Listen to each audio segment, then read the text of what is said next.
জানতে লগইন করুন grameenphone.com এ। এই সংক্রান্ত অভিযোগ থাকলে ডায়াল করুন 1098 নম্বরে।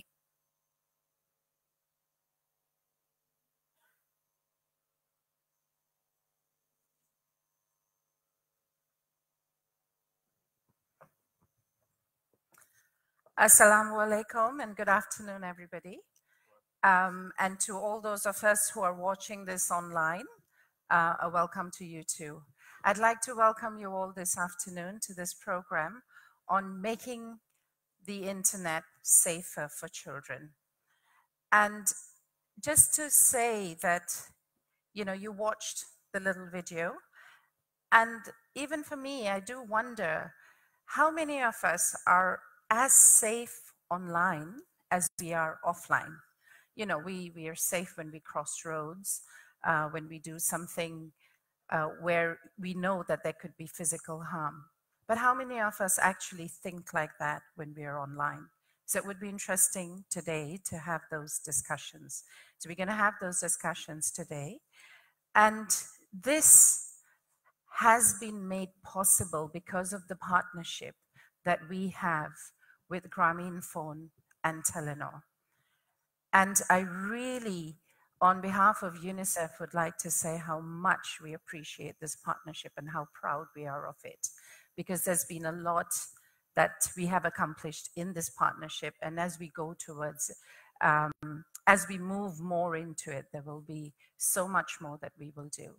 But in order to do that and to start us off, I would really like to welcome first Mr. Yasir Azman, who is the Deputy CEO of Grameenphone. Thank you. Thank you, Seema and Gupta. Assalamu alaikum and Shubhecha from Grameenphone. I think this is an house, we say the GP house, and I'm really glad to have you all here. And I don't want to do mistake while naming all of you, my distinguished guest. Dr. Mahmoudul Haq, Additional Secretary, Secondary and Higher Education Division, Ministry of Education. Professor Dr. Sayyid Muhammad Ghulam Farooq, Director General, Director of Secondary and Higher Education, Government of People's Republic of Bangladesh. We have Ms. Motoshi Kobir, my friend, long friend, Director Communication Outreach, Black and Black International. We have Ms. Sabrina Shahid from Sir John Wilson School, and Ms. Seema Gupta, Deputy Representative from UNICEF. Once again, welcome to Grameenphone House. I think we as an employee, we are really proud that we connect Bangladesh. We have 72 million customers in Bangladesh. That's our inspiration, that we every morning we come to this house and we go back with a lot of pride because they trust us. And it's not only telecom service to us to provide voice and data into business in this country.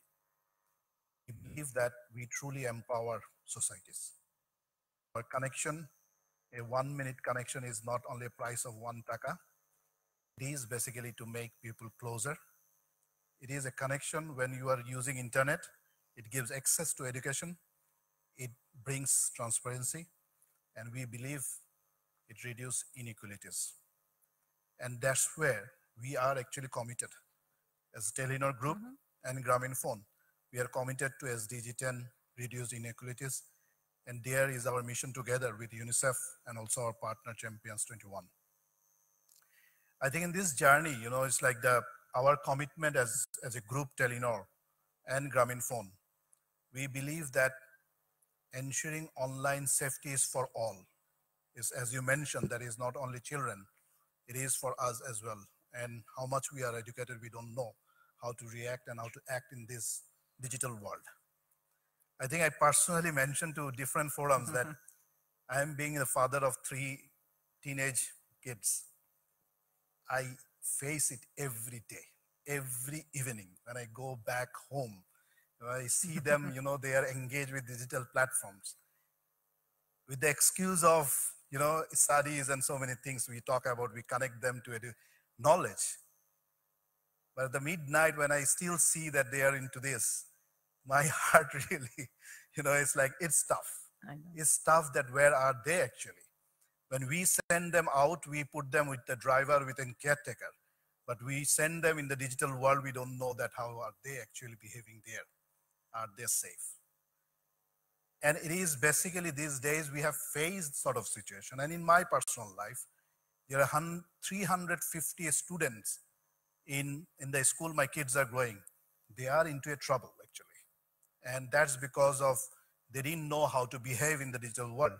The boundary that a school are having is not keeping them safe anymore. Their access from outside into the school environment through these digital platforms. And I think this is extremely important to how do we basically bring online safety to our children. And there we partnered with UNICEF as a Telenor Group, and we have other partners. And we have this year covered 400,000 students, children, to different schools to bring awareness. I think that journey is not ends here. We have covered 70,000 teachers, parents, guardians to bring better awareness. But I think it's not coming to an end there. It's a start point. I think we all need better education in this area. When I talk to my kids, school teachers and parents, I found that all of us are helpless, and we were looking at each other. I was looking at the principal, and we were laughing each other that we didn't face that in our days. And how now we can help each other to basically find out a way so that we are safe, our children are safe. So we as a Grameen Phone and Telenor Group, we are committed, and we are grateful that all of you are here. And I look forward to a very good policy dialogue on this topic. Thank you very much once again. Thank you. Thank you, Mr. Yasir Asman, not just because of what you said about the partnership and the commitment of Grameen Phone, but also for sharing your insights as a parent, because it's something which I'm sure resonates with many of you who are in this room, as well as many of our online watchers. So before we hear from the panelists that Mr. Asman had mentioned, I'd like to invite Ms. Rasna Hassan, the Head of Sustainability of Grameen Phone, and Ms. Christina Westland, Child Protection Specialist of UNICEF, to tell us a little bit more about this innovative partnership between Grameen Phone and UNICEF to make the internet a safer space for children. When we say children, I just want to qualify that it actually is adolescents and young people as well. So, you know, I know there's been a little bit of discussion in the room as well in what we mean by children, so just to clarify that. So, Rasna Hassan and Christina Westland, come ladies. Assalamualaikum.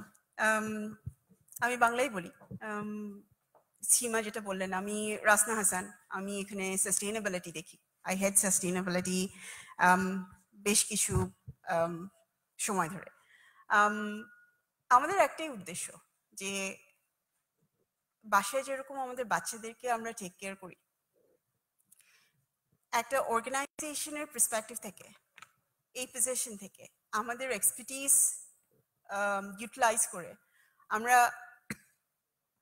যত বেশি বাচ্চাদের সম্ভব সেই বাচ্চাদেরগুলোকে কিভাবে দিক নির্দেশনা বা help করতে পারি আমরা বেশ কিছু বছর ধরে ব্র্যাকের সাথে খুব সুন্দরভাবে খুব সাকসেসফুল একটা প্রজেক্ট রান করেছিলাম যেটার নাম চাইল্ড অনলাইন সেফটি এই বছর আমরা ইউনিসেফের সাথে করেছি এবং আমাদের সাথে ছিলেন চান্স 21 এবছর আজম ভাই যেটা বললেন 4 লাখ বাচ্চা এবং 4 লাখেরও বেশি স্কুল চিলড্রেন আর 70,000-এর বেশি বাবা মা টিচার্স গার্ডিয়ানসদের আমরা রিচ আউট করতে পেরেছি এই দুটা অর্গানাইজেশনের সহযোগিতায় উদ্দেশ্য একটাই ছিল সেটা হচ্ছে এমন কিছু রিসোর্সেস এমন কিছু ম্যাটেরিয়াল এমন কিছু দিক নির্দেশনা যদি বলা যায় সেটা দিয়ে কিভাবে আমরা বাচ্চাদেরকে লার্নিংটা আরো ইজি করতে পারি উৎসাহ দিতে পারি যে তারা সঠিকভাবে শিখতে পারে টেকনোলজি থেকে ডিফিকাল্ট আজমান ভাই বারবার যেটা বললেন যে এটা একটা নতুন একটা অধ্যায় বলা যায় নতুন একটা লাইফের একটা যেটা আমরা যখন বড় হচ্ছিলাম তখন ছিল না সো এই কাজটা আসলে given the fact যে আমরা larger size P provider আমরা একা কাজটা করি না আমরা যেটা করি there are international organization যারা experts এদেরকে নিয়ে আসি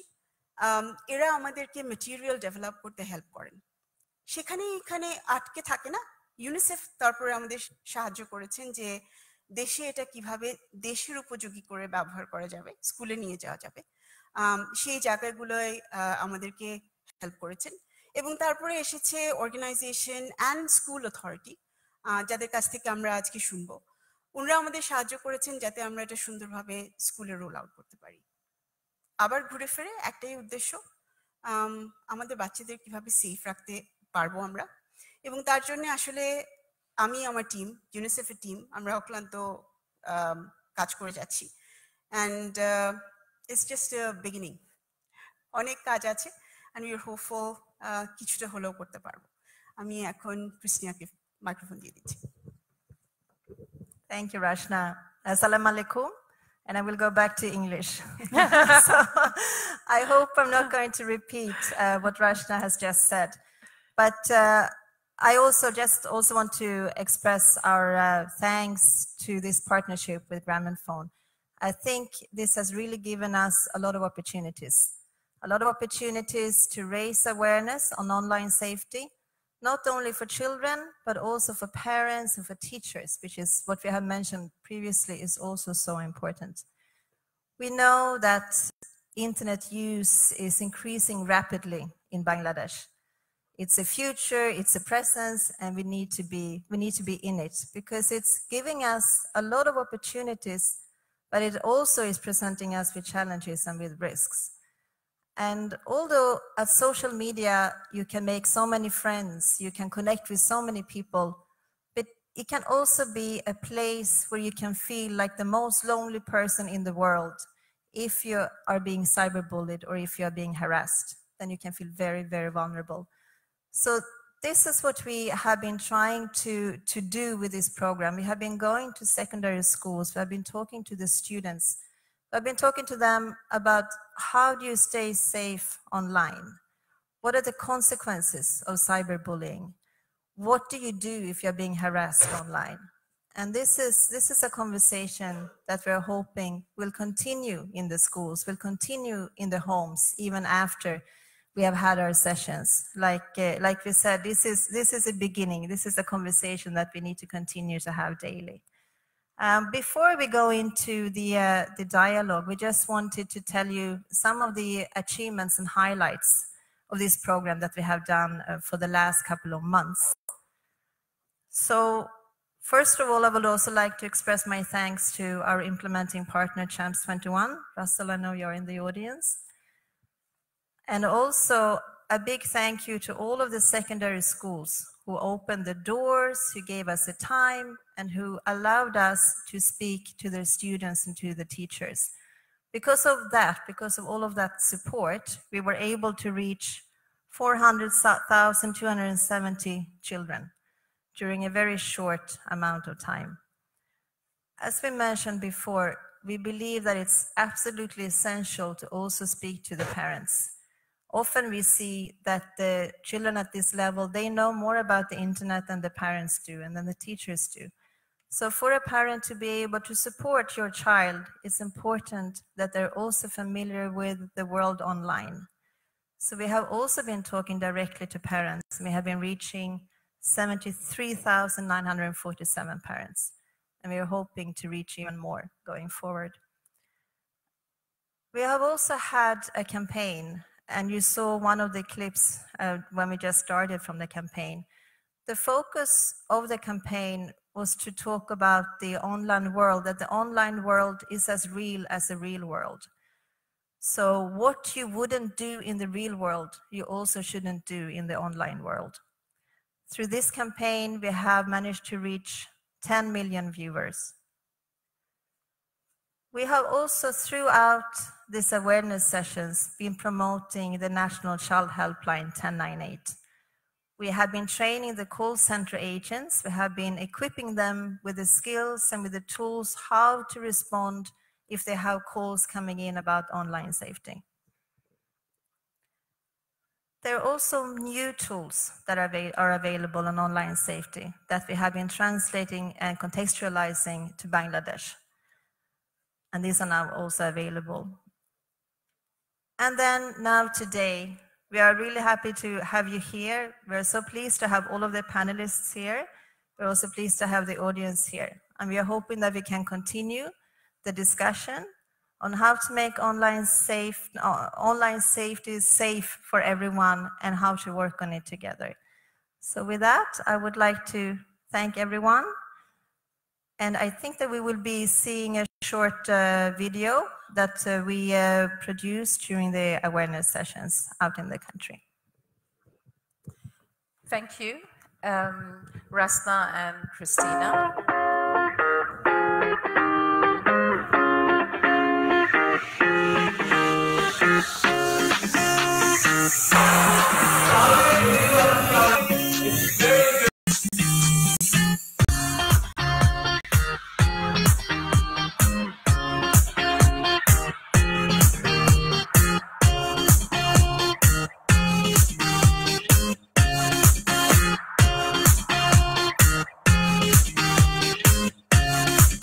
ইন্টারনেটের যেমন কিছু পজিটিভ দিকও আছে তেমন কিছু নেগেটিভ দিক আছে। আমরা ইন্টারনেটে সোশ্যাল মিডিয়ার মধ্যে যখন রোমিং করি তখন আমাদের অনেক সময় সাইবার বুলিং এর শিকার হতে হয়। আমরা এটা যাতে ভালোভাবে ব্যবহার করতে পারি, কি পথে কি ওয়েতে, এই গাইডলাইন গুলো বাচ্চারা এ যাবৎকালে খুব বেশি পায়নি। তারা নিজেদের মতো করে ইন্টারনেট ব্যবহার করে এবং অনেক সময় বিপদে পড়ে যায়।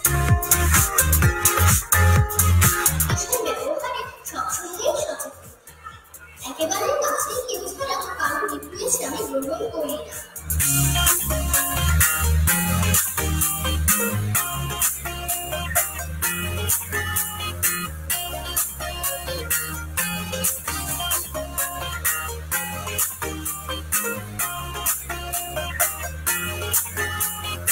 যদি আমাদের কখনো কেউ ট্রোল করে বা বুলিং করে অথবা ব্ল্যাকমেইল করে, আমাদের হ্যারাস করার চেষ্টা করে, তাহলে আমরা সেটা বড়দের সাথে কনসাল্ট করব।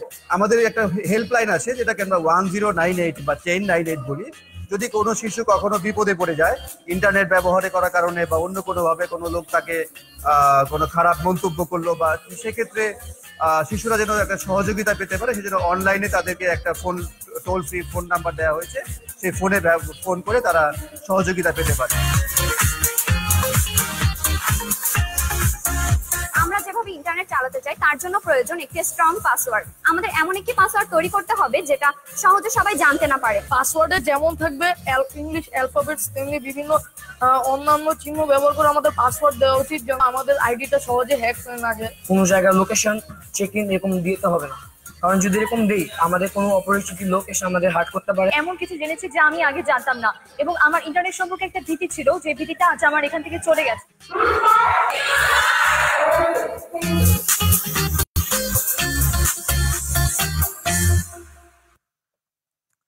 So ladies and gentlemen, you just watched the second video of the integrated communication campaign from the partnership that Rasna and Christina talked to you about.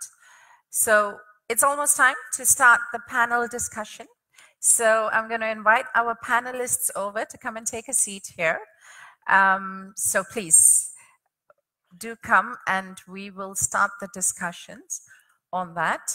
But just as the panelists take their seats, what I wanted us to just think about a bit as we go into the discussion is, you know, we've watched the videos which really are,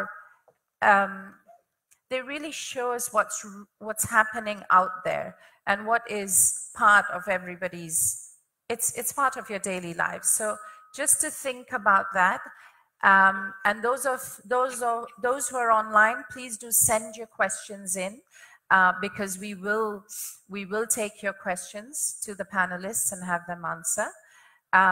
On that note, it's okay. I was going to say that, but it's fine. No, I can see you all here. On that note, what I'm going to do is, I think though Yasser did mention and invite and introduce our guests, our panelists, I will do that once again so that you know exactly who is who. So we have on the third seat, we have Motushi Kabir, who is the Director Communications and Outreach of BRAC and BRAC International.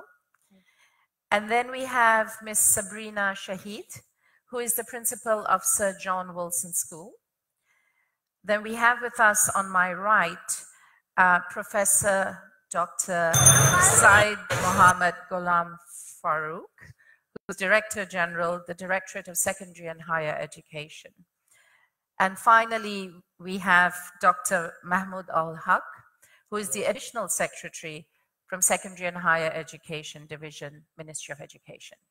So, as you can see, we've got distinguished panelists.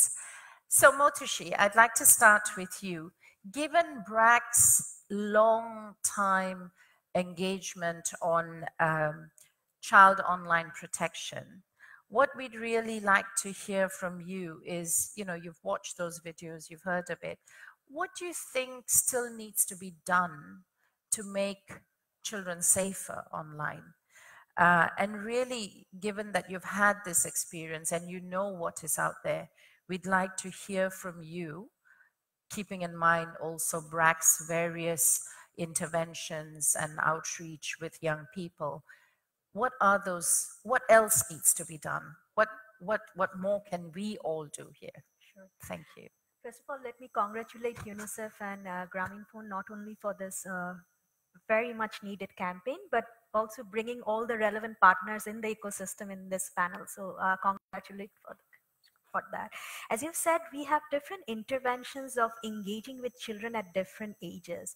And what we have really seen is children respond to different type of contents depending on your change, right? You cannot go with the same content with adolescents, young adults and children. So that's something I think that needs to be done, that we need to customize the content based on where in the life cycle the child is, because of course, when a child reaches adolescence, they respond to very different stimulus. They respond to very different type of content. So we really need to customize, and the messages, the tone of voice, the way we speak to the child, depending on where they are. What we have also seen from our experience of running many adolescent development program and through BRAC education program, that peer-to-peer influence plays a very important role, because it's very important to engage with parents and teachers as you have done, but it's also important to identify who are the influences within the children's peer network, especially when they reach the adolescence phase or the young adult phase. Because as you know, if a child is told not to do anything, they'll be more intrigued to try that out. So it always helps if there's positive peer pressure. It always helps if they listen from their friends or the champions within their network. So it's more effective if there's communities within the children who will actually act as a positive peer pressure and influence them, rather than advice or a suggestion from a teacher and guardian, which works as well, but both of them needs to work together. I think it's also very important, and I'm very glad to see representative from Ministry of Education here, because there needs for system change to happen and for large scale change to happen, we really need to involve all the different partners, especially the internet service providers in Bangladesh, whether they have the safety mechanism in place to filter so that the inappropriate content is not reaching to the children or adolescents. So it's very important to have that mechanism in place so that we can stop at source, right? So to summarize, 3 points is very important. One is we need to customize the content. Right. Second is we need to leverage the community or positive peer pressure. And third is we really need to work in the infrastructure and engage with the ISPs, internet service providers, so that we can stop inappropriate content at source. Thank you, Motushi, for sharing this, you know, giving us an insight into the experience. It's invaluable because of the time that BRAC has spent working with child online safety. I think there's so much there on those 3 key points, so much to learn from as well. And yes, don't we all know, even when it's not about online safety, even when it is about interaction in real life, the tone of our voices, the content, we can't use it. You can't have the same for kids of all age. And it's so important to remember that online as well. Thank you. So with that, Sabrina, can I ask you, since you, in your day-to-day life as principal of a school, do engage with children on this, and you are actually, you've seen the training being rolled out in a school, and you understand, and I'm sure you're faced with many of the challenges that come with children being online. So if you could share with us what your thoughts are on that, and what you think has been useful from the training package, and what more could be done. First of all, thank you for the question, and thank you for this opportunity actually. We have to consider 3 groups over here when it comes to awareness, creating awareness among people that we are working with. One group, the first group is they know that there's a problem and they're working towards that to solve that problem. The second group knows that yes, there is a problem, but they don't know how to address the problem.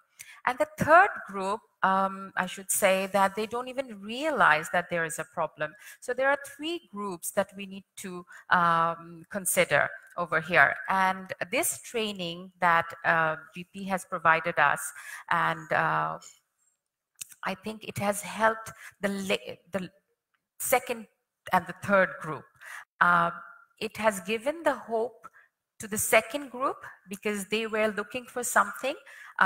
They knew that there is a problem, but they didn't know that how they could solve it. So it has created an awareness among them. And the third group, kind of, they have been awakened to the reality of cyber or the world. So this training, I would say that it has opened up a lot of space for discussion for sure.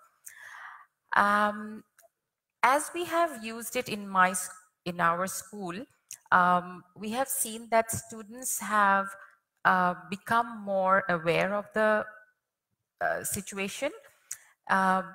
They now know that it is not right that somebody can bully them or somebody can troll them or harass them online, and they need to be careful about who they're getting engaged online.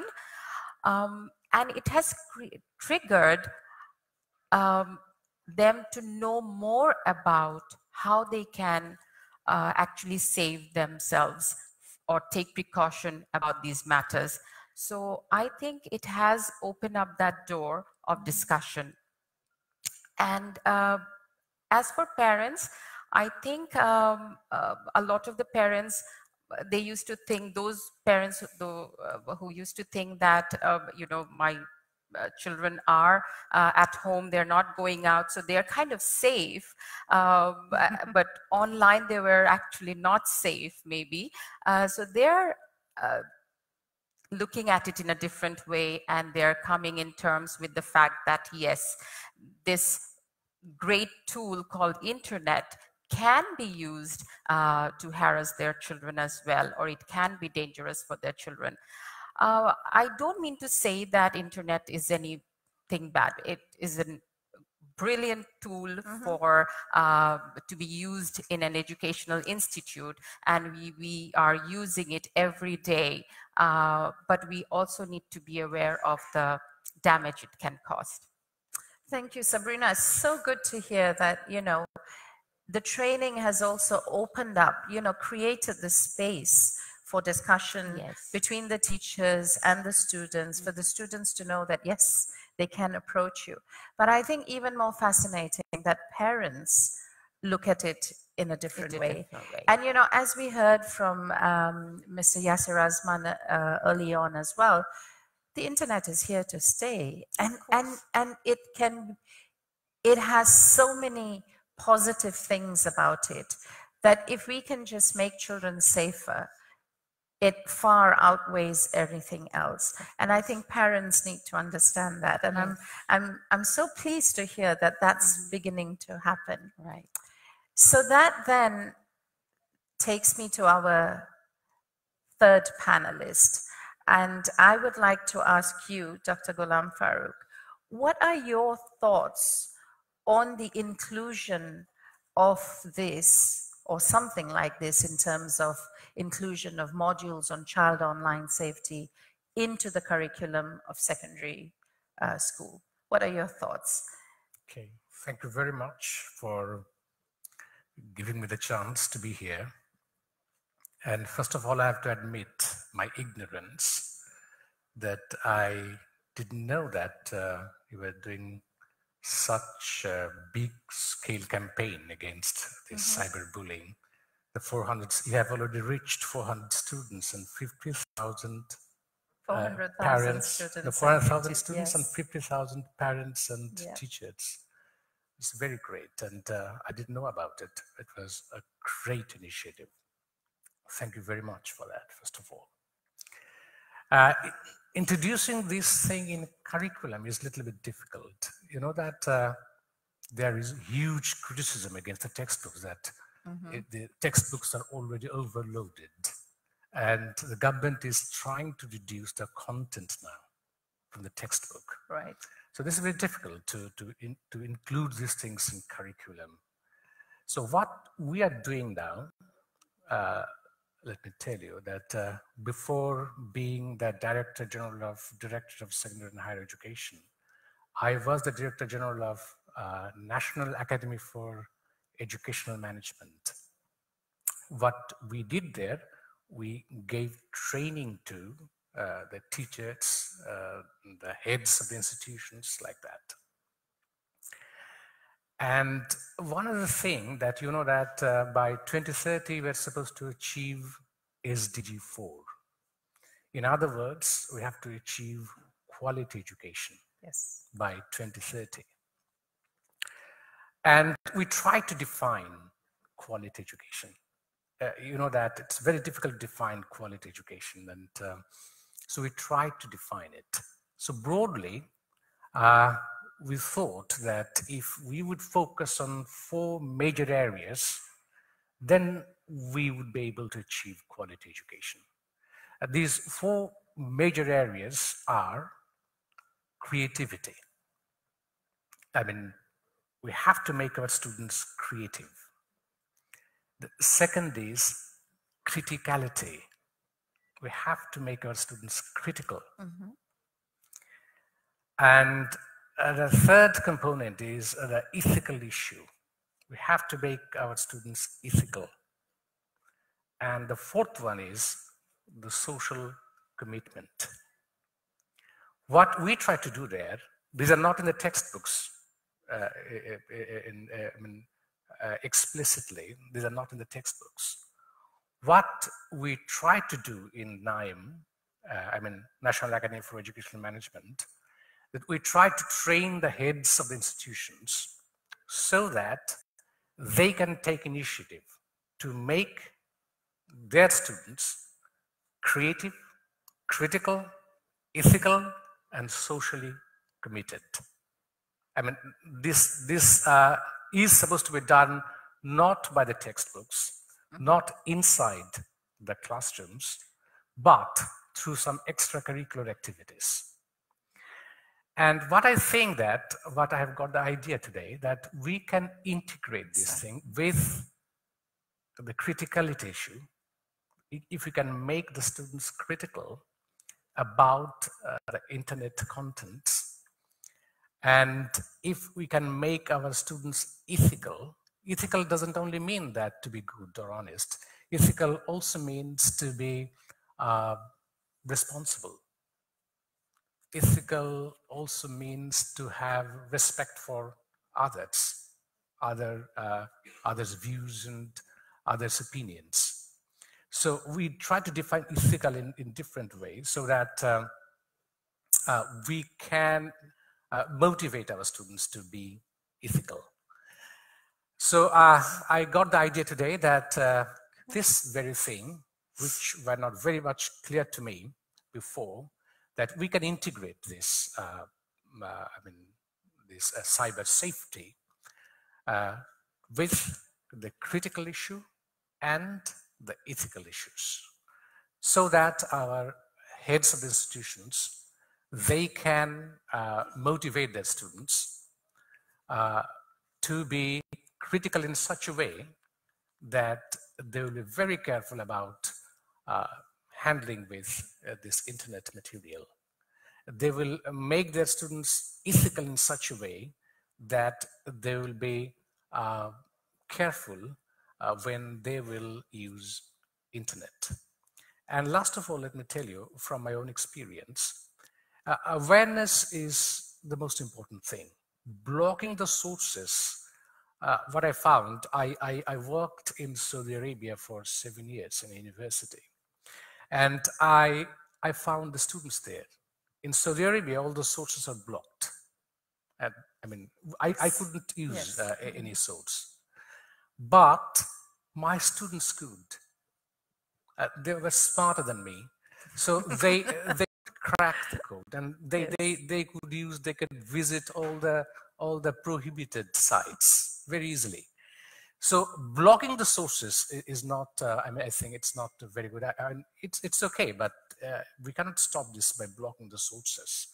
So what we should do, as we have seen, that we have to make them critical and ethical in such a way that they will not be the victims of this internet content. Thank you very much. Thank you, Dr. Ghulam Farooq. And I like your creative thinking in ensuring that you can use the themes of being critical and ethical and therefore include this. This is very good. Thank you so much for that. And I'm happy to see that, you know, as you say, 400,000 children, 400,000 adolescents, if you like, is a huge number, but not that huge in Bangladesh. Yes. And obviously, to take this further, we do need the Ministry of Education, the Ministry of Higher Education. And so it's really good to hear how you're thinking today even, how this can be integrated. And that then takes me to the additional secretary, because I would like to hear from you how does this align with your thinking and what you have under the plans for the ministry? I know it's a critical area. We are all aware as well that curriculum, particularly for a higher education, textbooks, as you mentioned, these are all areas which are, because of the importance that they have in shaping the lives of young people, these are areas which many people have very strong opinions about. So what's your thinking about this? Do you think you can align this with the current curriculum, the current priorities? Okay, thank you very much for your question. First of all, I would like to express my thanks to UNICEF and Grameen Phone to organize this kind of policy dialogue, basically for internet security. And as you have already heard that Ministry of Education is trying hard to ensure quality education and also to ensure education for all children. So this is the priority area. And to ensure priority education, we have already given priority to use ICT. Mm-hmm. So that is one of the big issues basically for the ministry, to introduce ICT in all educational institutions. And we have already developed secondary education program that is basically subsector program to integrate all the development activities, including curriculum development and review under this program, which is basically implementing by the Secondary and Higher Education Division in the Ministry of Education. So the growing concern is that the children, basically the growing children, those who are school going, particularly at the secondary level, they are very curious about internet. So they want to explore the whole world basically through internet. So this is a growing concern for the Ministry of Education, because you cannot stop, of course, just exploring the internet by the student. So rather we'll have to allow them for their creativity, for their development and for their knowledge. But how to ensure? If we allow them, then definitely cyber crime is there. So there might have chance of, say, visiting some of the sites which is basically not permissible to all the children. So we have education policy 2010 that was formulated But in that policy, we have given priority to IT education. So there is nothing basically as to how we can secure our children from internet bullying. So it's time to address this issue, I think. And we are going to formulate our Education Act, where I think this issue can be clearly addressed. There should have some protocol in the law or in the policy so that the system can be well articulated by the users. Here, the curriculum, you have already mentioned that curriculum needs to be revised. That is the priority issue.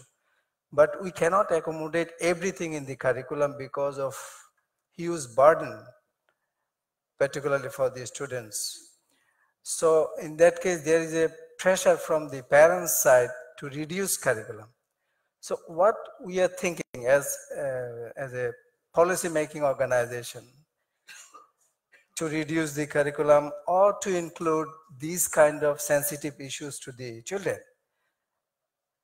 We are thinking to introduce some of the supplementary materials, reading materials, particularly for the students, so that they can read it within their studentship in the educational institutions, and that shouldn't be part of their public examination. So compulsorily they will have to read it within the school. So I think this is one of the areas where if we have some supplementary reading materials on cyber security that can be introduced in the institution so that children can be easily get knowledge on that. And the second thing is that it's not only the law and also the policy to protect children from the cyber bullying. It's the awareness. First of all, we'll have to address the institutions as well as we'll have to address the family, because this is the parents where children most of their time they spend in their house. So parents, there should be a family norms that can be set. Up to what time they will browse they will be online basically, the children would be online. So there should be family norms, there should be norms at the educational institutions, how to use internet, up to what time, and then what should be the basically set norms to use it. So that should be there. Otherwise, if we don't integrate family as well as institutions, I think it would be a far cry to address the issue.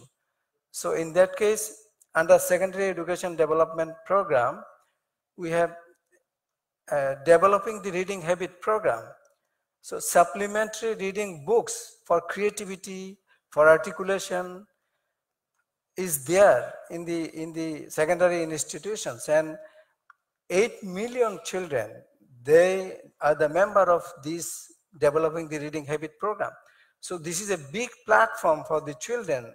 We can disseminate this idea to them to make them aware, as well as we have Parents Teachers Association in all the institutions, including the SMC, School Management Committee and Madrasa Management Committee.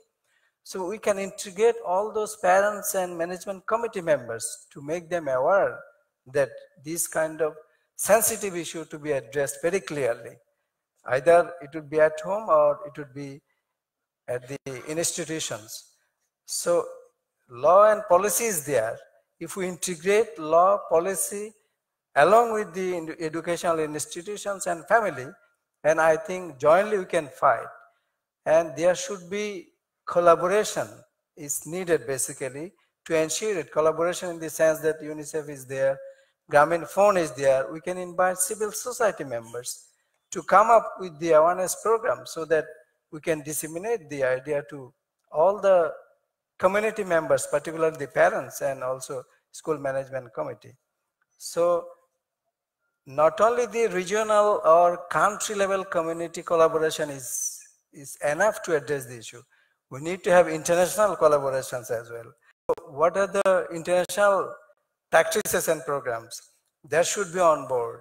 As we have already seen, ITU maybe they have very good program to address this issue along with the international key partners, so that our local program can be integrated to the regional program as well as to the international program, so that ultimately we can be in a position to address this cyber crime, cyber sensitivity, as well as the internet security for our future generation. Thank you.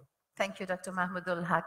It's good I like the way you actually summed up the key issues here and the key players, if you like.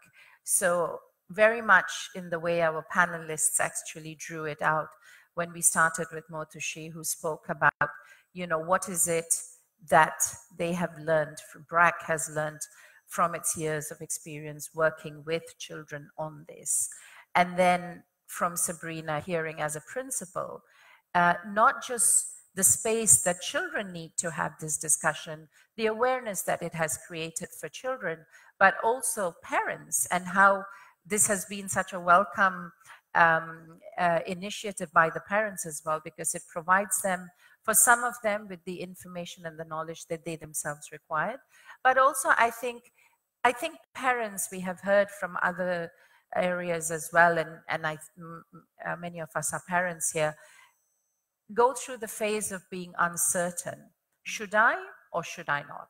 Should I let my kids go online or should I not? What will happen if they don't go online, and what will? And I think this has created that openness to discuss it and the information that comes with it.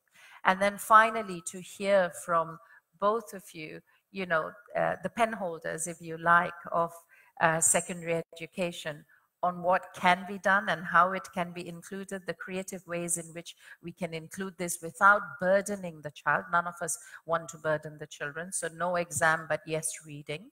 And then opening up the space using the school committees and so on to include parents and others, because each one of us has a role to play in ensuring that our kids are safe online.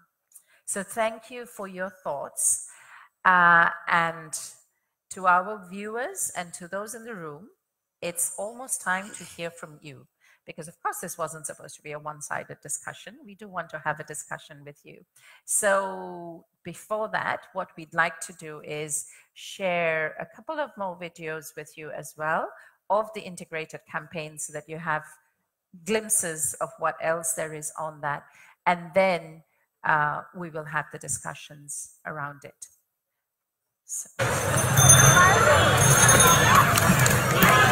আচ্ছা, পেয়ারা নিব না আচার? জলপাইও আছে। আপু, আমি কি একটু আপনার সাথে কথা বলতে পারি? আমার সাথে? হ্যাঁ, আমি নাটক সিনেমা বিজ্ঞাপনের কাস্টিং ডিরেক্টর। আপনি কিন্তু চাইলে ফার্স্ট ক্লাস মডেল হতে পারেন। আপনি কিন্তু খুব সুন্দর। Thank you. আপনার অনলাইন আইডিটা একটু দিতে পারবেন? ইয়ানা জোহা। এটা না? হ্যাঁ। রিকোয়েস্ট পাঠিয়ে দিছি। হ্যাঁ, আচ্ছা, আমি অ্যাকসেপ্ট করব। আপনি আমাকে ছবি দিয়েন, শাড়ি পরা, salwar kameez, western, any kind of photo. অনলাইনে ফোন দেব না, ঠিক আছে? আচ্ছা আচ্ছা, হ্যাঁ। আচ্ছা, আসি। হ্যাঁ, ছবি পাঠান। এভাবেই অচেনা মানুষের সাথে পার্সোনাল তথ্য শেয়ার করে অনলাইনেও আমরা নিজের বিপদ ডেকে আনি।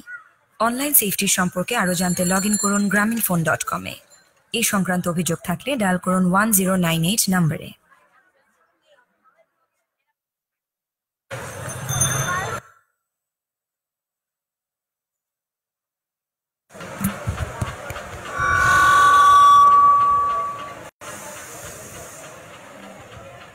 আবৃত্তি করছি কবি জীবনানন্দ দাশের আবার আসিব ফিরে কবিতাটি। আবার আসিব ফিরে ধানসিঁড়িটির তীরে এই বাংলায়, তোমার জন্য থাকবো আমি তীরে। ধানসিঁড়িটির তীরে এই বাংলায় হয়তো মানুষ নয়, তো কি গরু ছাগল, হয়তোবা শঙ্খচিল শালিকের বেশে, হয়তো ভোরের কাক হয়ে এই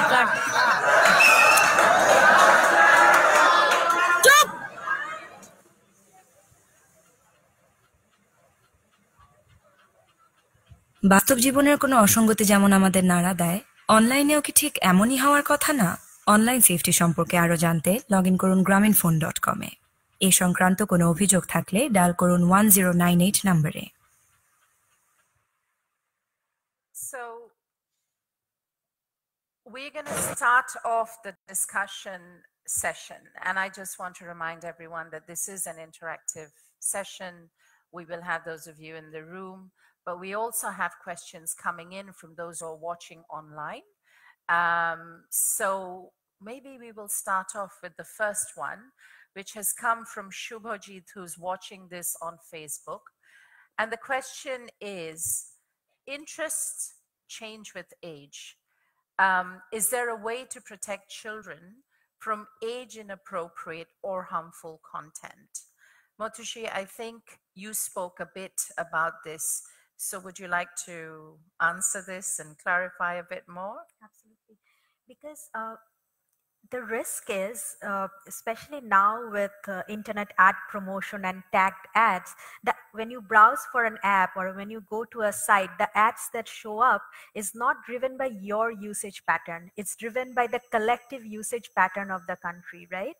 And so when a child is going online, the ads they're exposed to, the content they're exposed to, sometimes is not only limited to your home environment. It's about what everyone else is searching, right? Because it's driven by the overall demand of that content. And unfortunately, there are a lot of demand of inappropriate content. If you look at the Google search pattern in Bangladesh of inappropriate sites or inappropriate applications.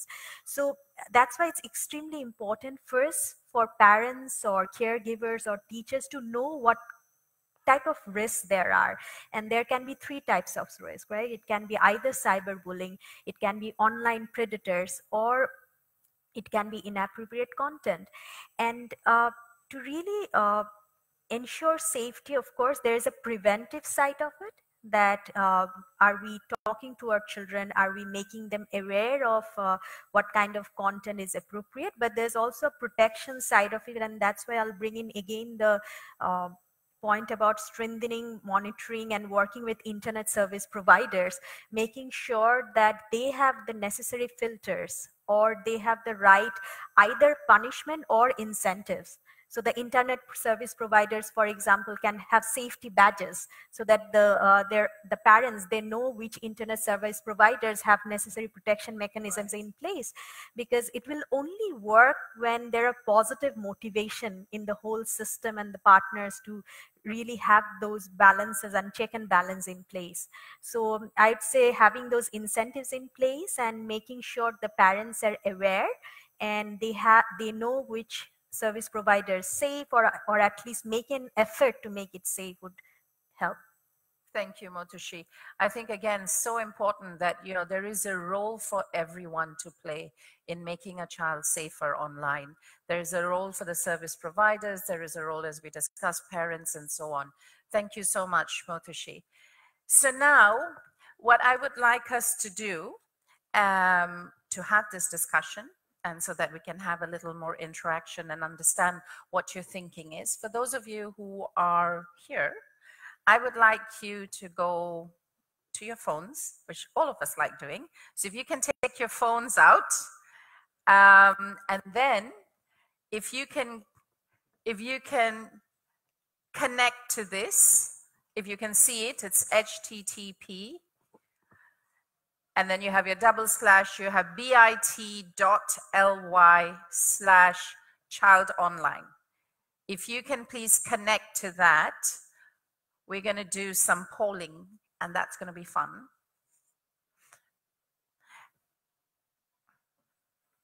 And those who are viewing online, please access this through Facebook. We will have the questions and you can answer it on Facebook.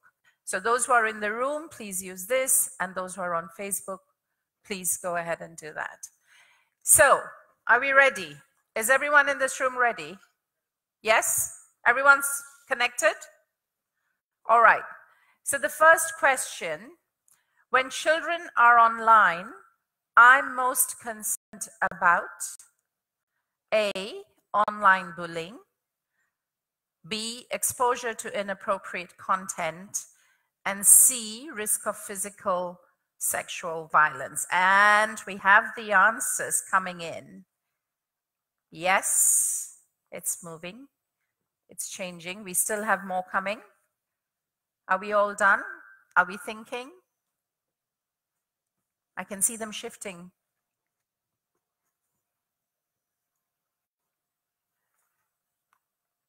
Are we done? And we know how it's going online. I guess we have, I guess our online viewers are also answering, and we will have their results as well. So are we done in this room? Is this what we have? Yes? Everybody in the room? Have you answered? Yes? All right. So this is what we have. 31% of those in this room think or are most concerned about online bullying.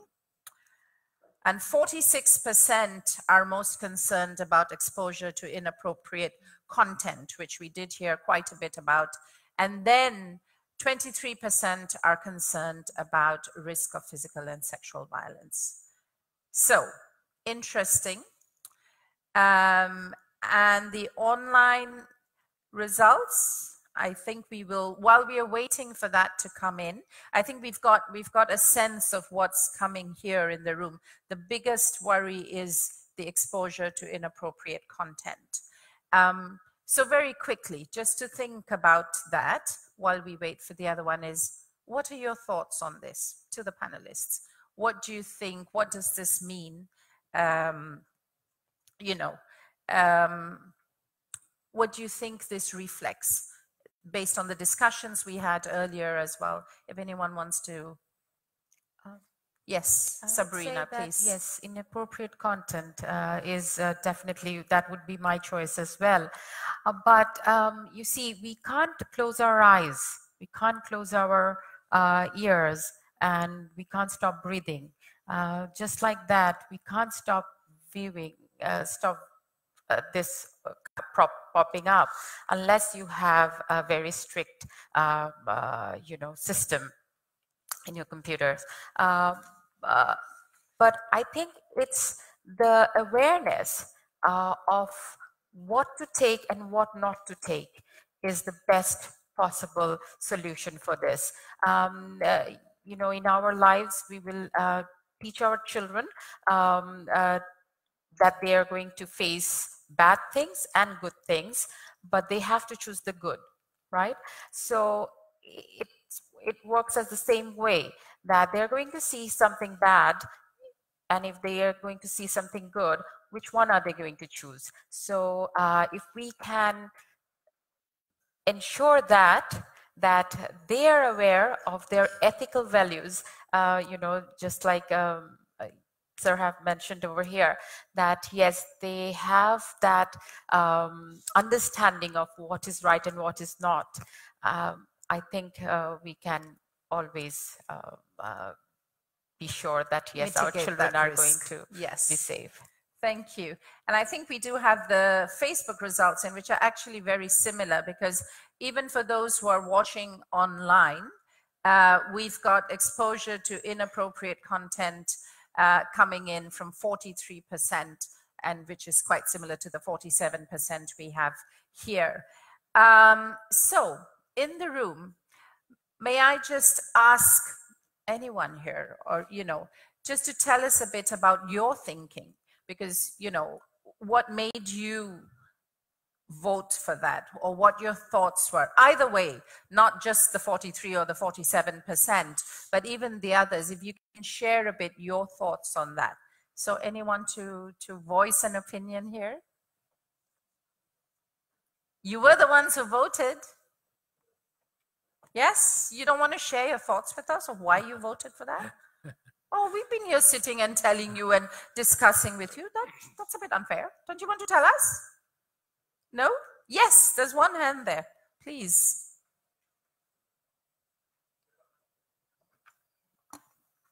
Hello. I'm Shihab Rahman. I'm coming from Prinal Lab. So according to my observation, May we know his identity? Yes, sorry, if you can do a short introduction. Yeah, I'm Shihab Rahman. I'm from Prerna Lab. Thank So from my observation as to my age or people who are younger than me, we've seen them driven. That's like me, right? People younger than you. No, younger than you. No? Younger than you. So I've seen them driven to things which are inappropriate more, like which things are not to do. We tell our youngers that don't do this, and back in their mind, I see them, more interested on those parts. So inappropriate contents actually drives them more, maybe subconsciously. I've seen them like they don't want to expose themselves, maybe in front of us or their guardians, parents, but back in their mind when they're in group with other kids or other groups, they prefer or they talk about that we have seen such contents or these are available or maybe. So from my perspective, this should be monitored more. So that's all from me. Thank you. Thank you. And I find that very interesting because as you speak, the Facebook polling is still going on, and it's now stands at 50%, the inappropriate content thing. And it's very interesting to me to, that people who are viewing this and following this online are clearly people who do quite a bit online. And they're the ones who are aware, it seems, because they are saying at 50% of them say exposure to inappropriate content is the biggest fear. So thank you for sharing your thoughts on that. Anyone else, even if you were the 20% or the 33% that said, no, my biggest fear is online bullying, just to share with us your thoughts on that. Yes, Christina. Thank you. I can share again. Sorry, I'm not very technology savvy, so I wasn't able to vote. So you're going to tell us your vote I now. will tell you is that, no, as a parent, still my son is quite young, but what I am concerned about is when it comes to the online bullying, because I feel in the school or in the community, I'm able to see and I'm able to protect him. But when it comes to what is going on online, I'm not there unless he tells me. So that is one, I think, will become one of my concerns as he grows older. Thank you, Christina. And I think this again also reflects a bit more on, what we talked about, the different ages that they're at. And I guess our fears also for them are based on the age that our kids are at. Anyone else on your thoughts? Yes, please, the gentleman here. Thank you. I'm Rocky from BRAC Skills Development Program.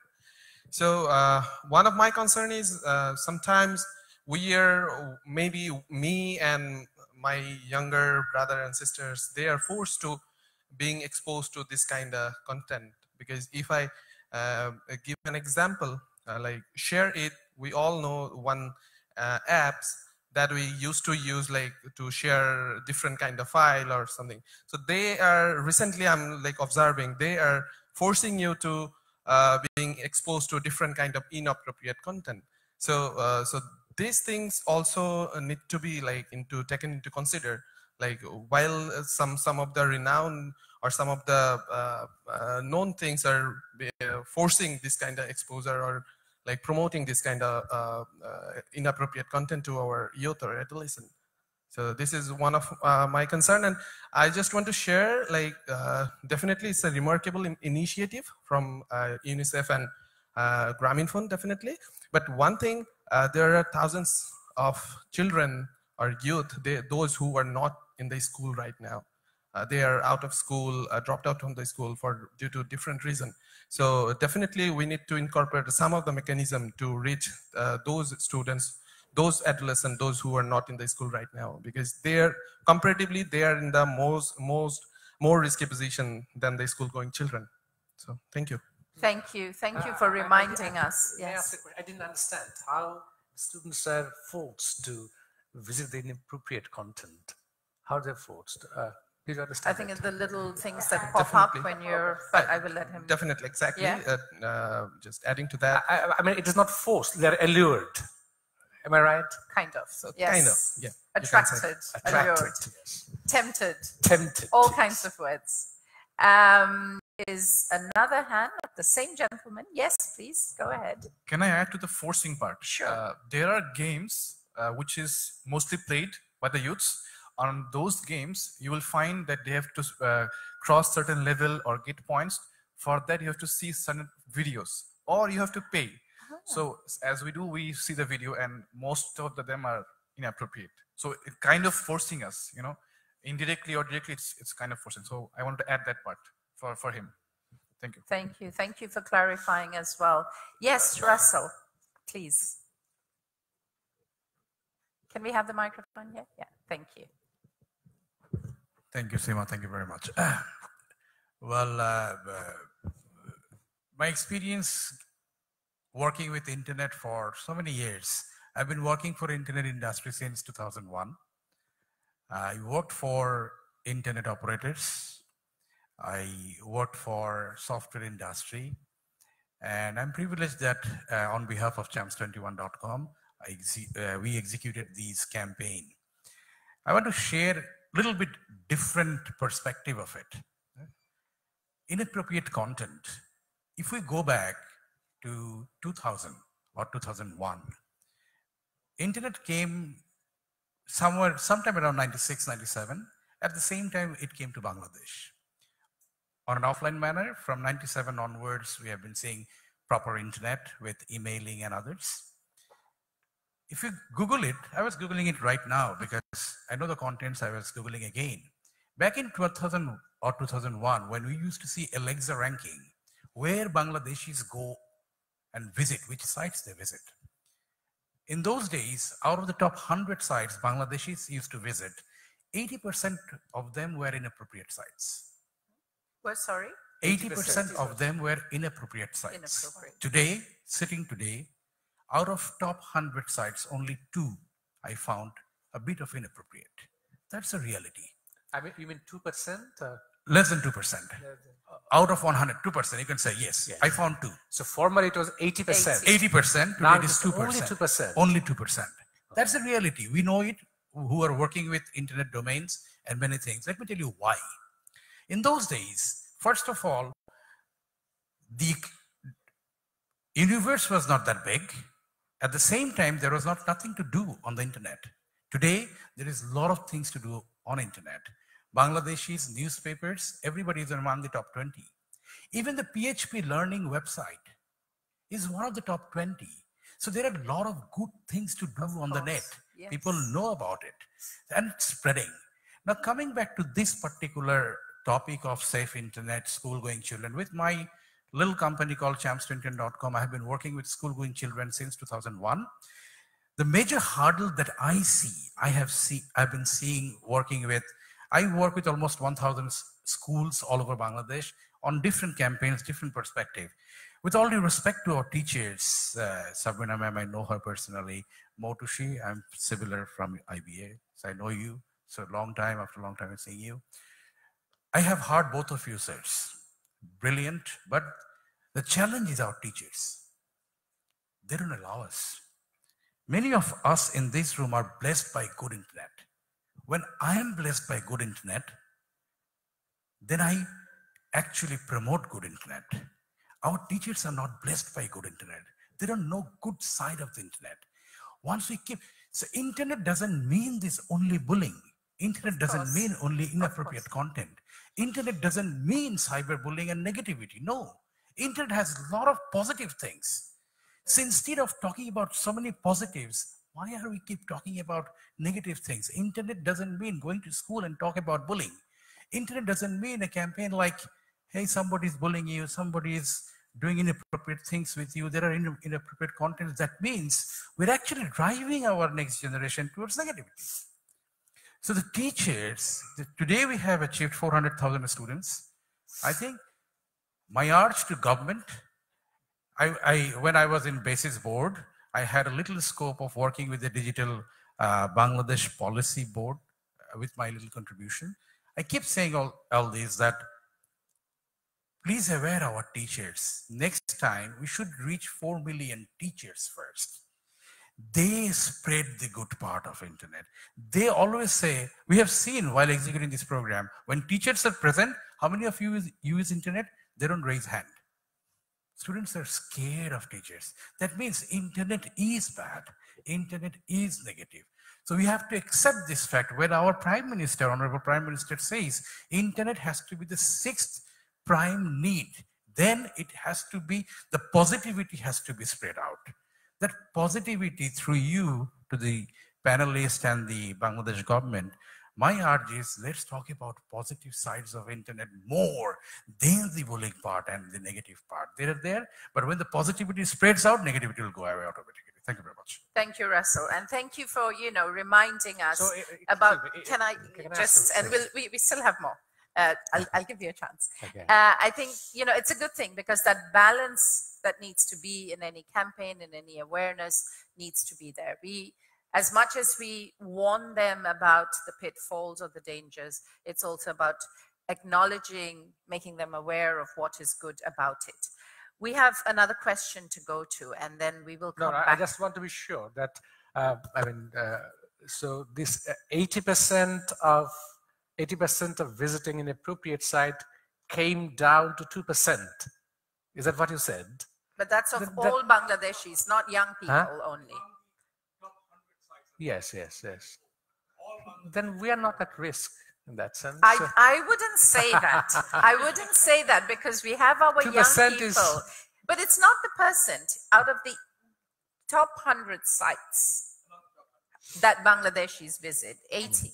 We need to look at different sources. It's Exactly. Not only the sites. There are many different internet and digital platforms, right? It's WhatsApp and internet groups, there's Snapchat, and things are moving faster than I can even recall. Absolutely, games. So it's not only the sites. So I think the risk is still very much there. Exactly. And with that, we go to the second question, which is quite linked. So everyone in the room, you're still connected? Yes? Are you? And those online, our online viewers, I hope you're still looking at the question on Facebook, and we look forward to your answers on Facebook. So the second question, which kind of leads from the discussion we had, the best way to reach every child in Bangladesh with online safety training is scale up training program to more schools, develop online resources to help people, make this training part of the national education curriculum. And you've heard views on that. You've heard the panelists tell us what they think about that. So interesting, very interesting. Is A and B missing in other screens? Is only C appearing? We found some A and B. I think Dr. Mahmoudul Haq was getting a bit worried when the others didn't appear. Teachers. Everybody focuses on teachers. I know. Yes. So it's still coming in. Think about it. Think a bit more. We'll give you a few seconds more to think about it. All right. So, thoughts? Yes?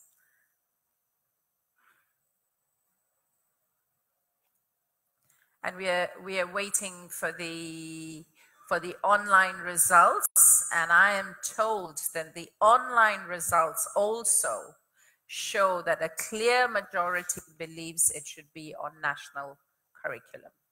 So it's quite, I think everyone's thinking the same way. But we still have 50% more to come. So what I would say is, in this room, are we done? Is everyone in this room done with voting? Yes? Is anyone else still thinking?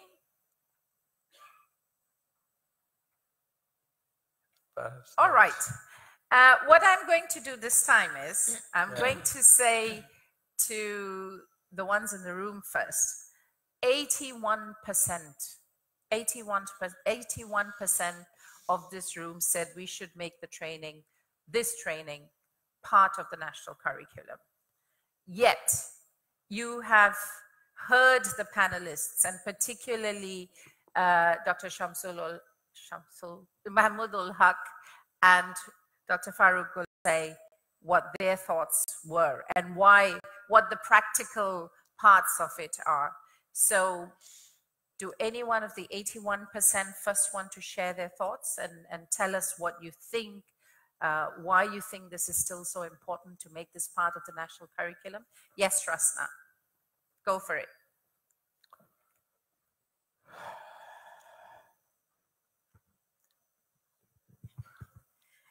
I just couldn't resist because this is very close to our hearts. One of the things that we see when we go to schools is a couple of stuff. One is, yes, there are a lot of, and I agree with Russell Bhai, there are a lot of children now taking advantage of learning. However, a lot of children don't also have access just for the fact that they are a different gender. So when we go to school, we say boys have more access than girls because girls just don't need technology. A regular standard education in school is fine enough. So that creates double jeopardy for girls. And I'm not talking about schools only in villages or small towns. We've seen that in Dhaka or in larger cities as well. So unless the mindset is changed and it is addressed on a national level, no matter how much we without UNICEF and even other organizations put it, it won't be across the country. That's one. And second is, I agree with the gentleman here from BRAC who said, it's not only children who are in schools, but also children who are outside. So all kinds of efforts, in our opinion, needs to put in, because at the end of the day, children are our future, and these are the children who are going to take us to the epitome of success, or what we call it. I think that's why it is something, and I do agree that maybe not in a traditional form, it can be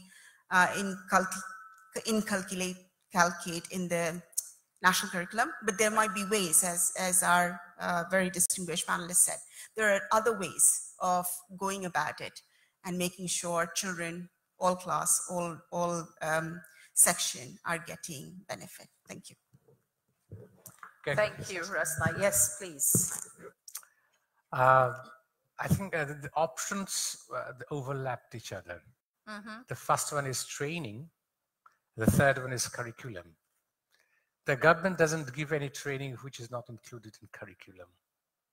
So what I meant that maybe we cannot include it in textbooks. It doesn't mean that we cannot include it in curriculum.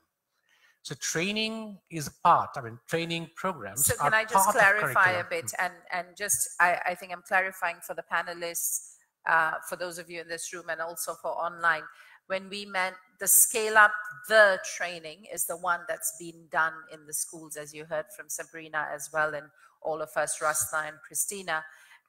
So to have the same training program, which has now reached 400,000 kids, but to scale that up to reach more schools and more kids in schools throughout Bangladesh. That was one option.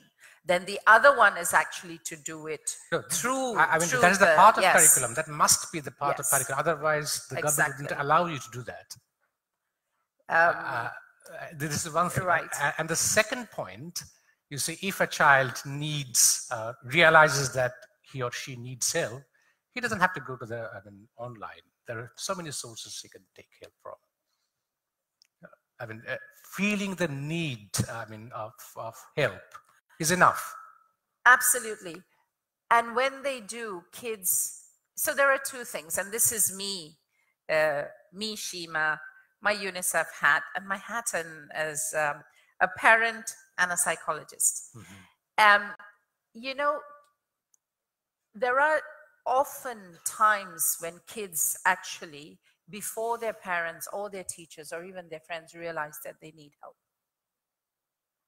And they admit to themselves. But they are not brave enough to access that help or to ask for that help. So they don't want to admit to their peers that they need help. They don't want to admit to their parents for other reasons or to the school.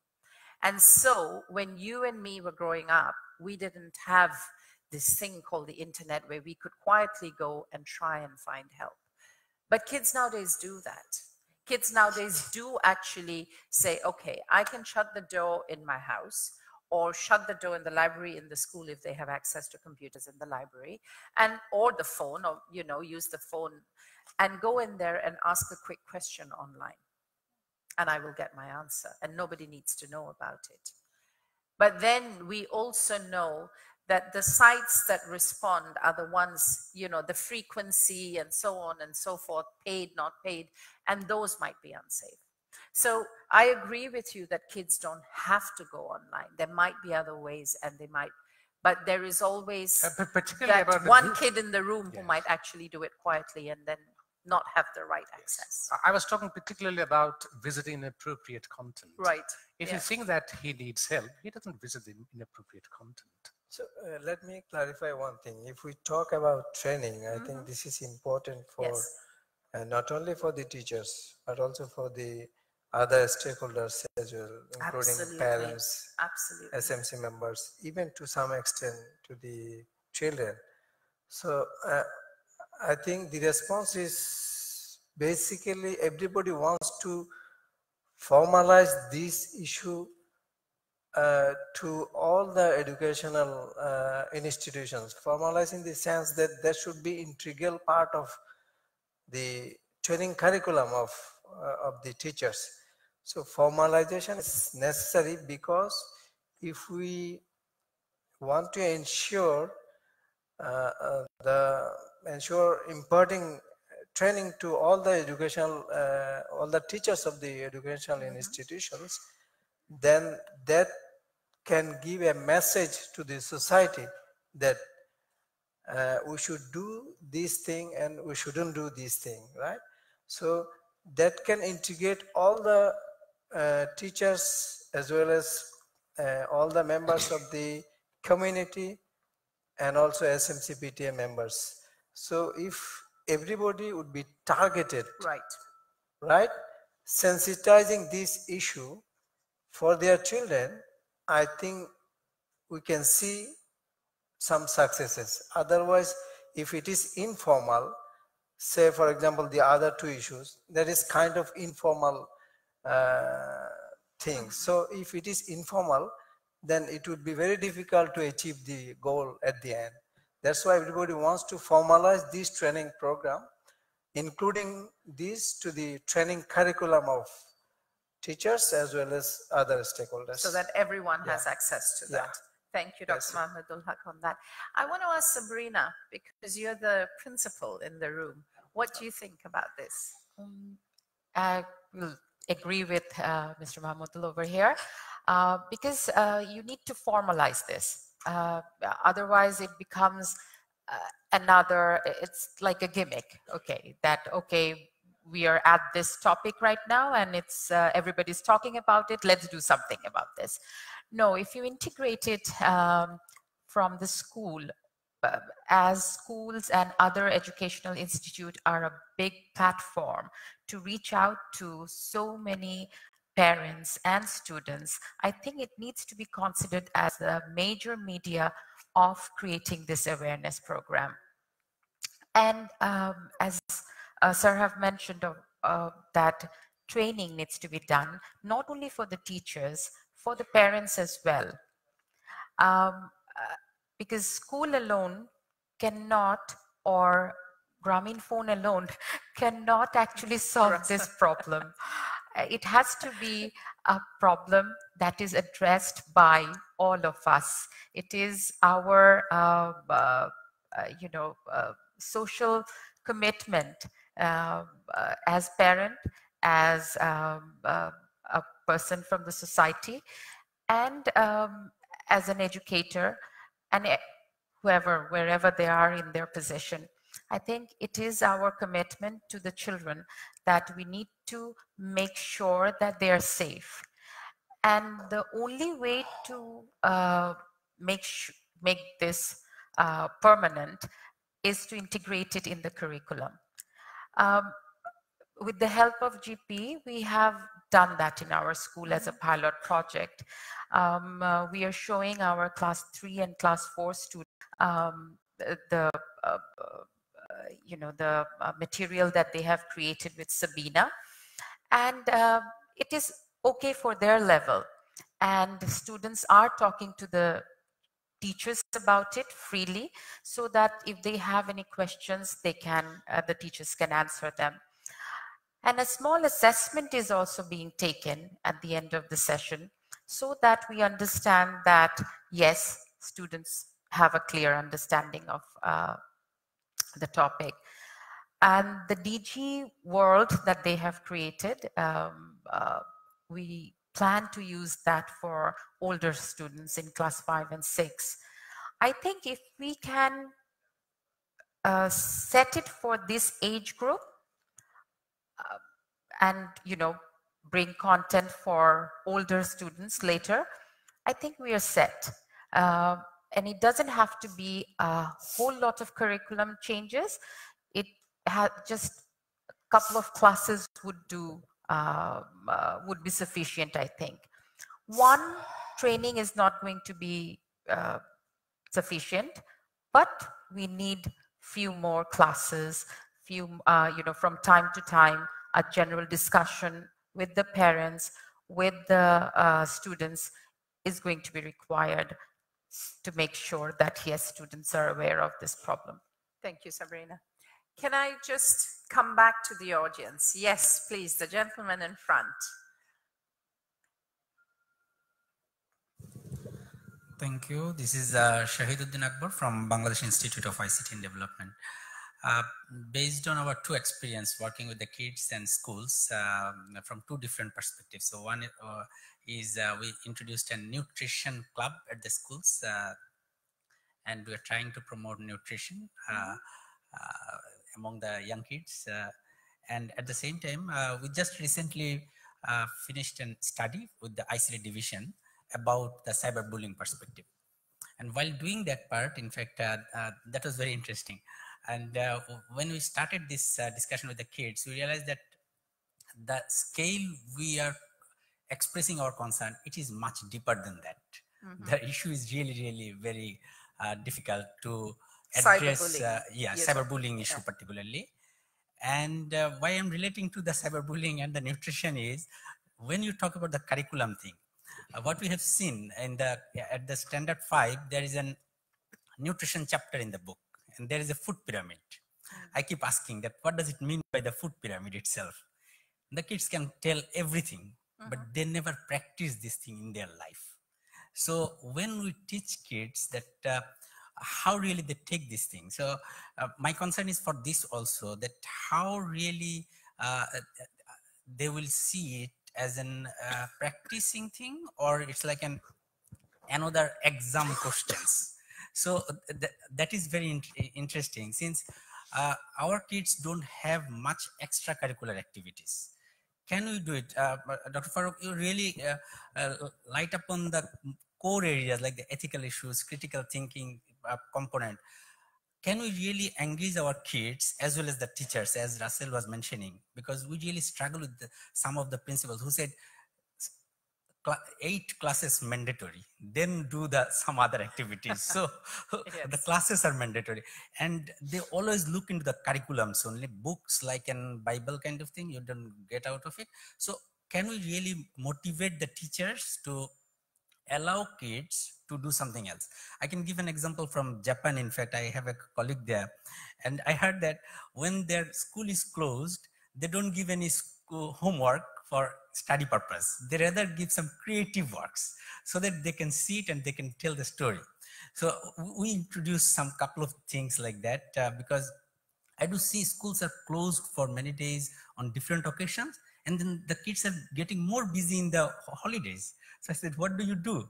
Rather, why don't you do the school gardening or talk about the awareness things and also about the cyberbullying things? So we introduced a Nirbhaya club. Nirbhaya is like fearless lady, and then we realized that the girls don't have any platform where they can share their story, where they can get a support. So definitely this is a good start, but I don't see the awareness is a silver bullet to solve this problem. So if really it has an institutional process, and if it comes from the government, particularly from the Ministry of Education, then the teachers really seriously take these things. So my humble request will be, can you just come up with some innovative ideas to make it fun? Don't give them a fear that internet isn't fair, because one of the teacher in Bogra was like officially blaming us that why you are promoting internet. You are killing our kids. And then I had to give an example that, sir, there are dust in the air, and should you close your all doors and windows for saving yourself from the dust? I said, no.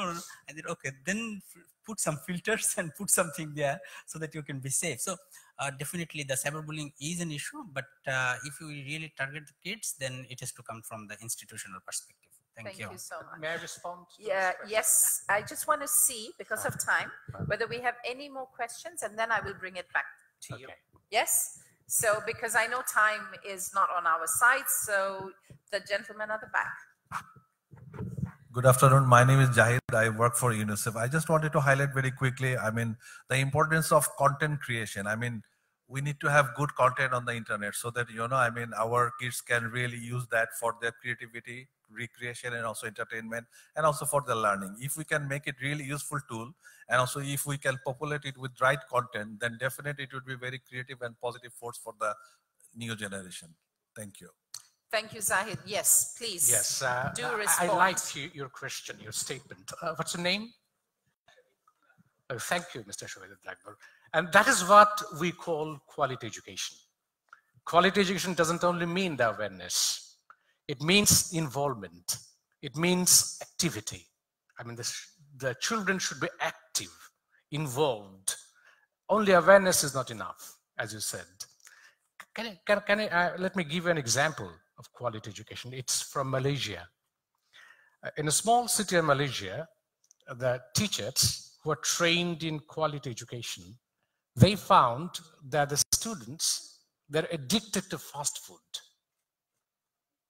And then they made them aware that it's not good for your health.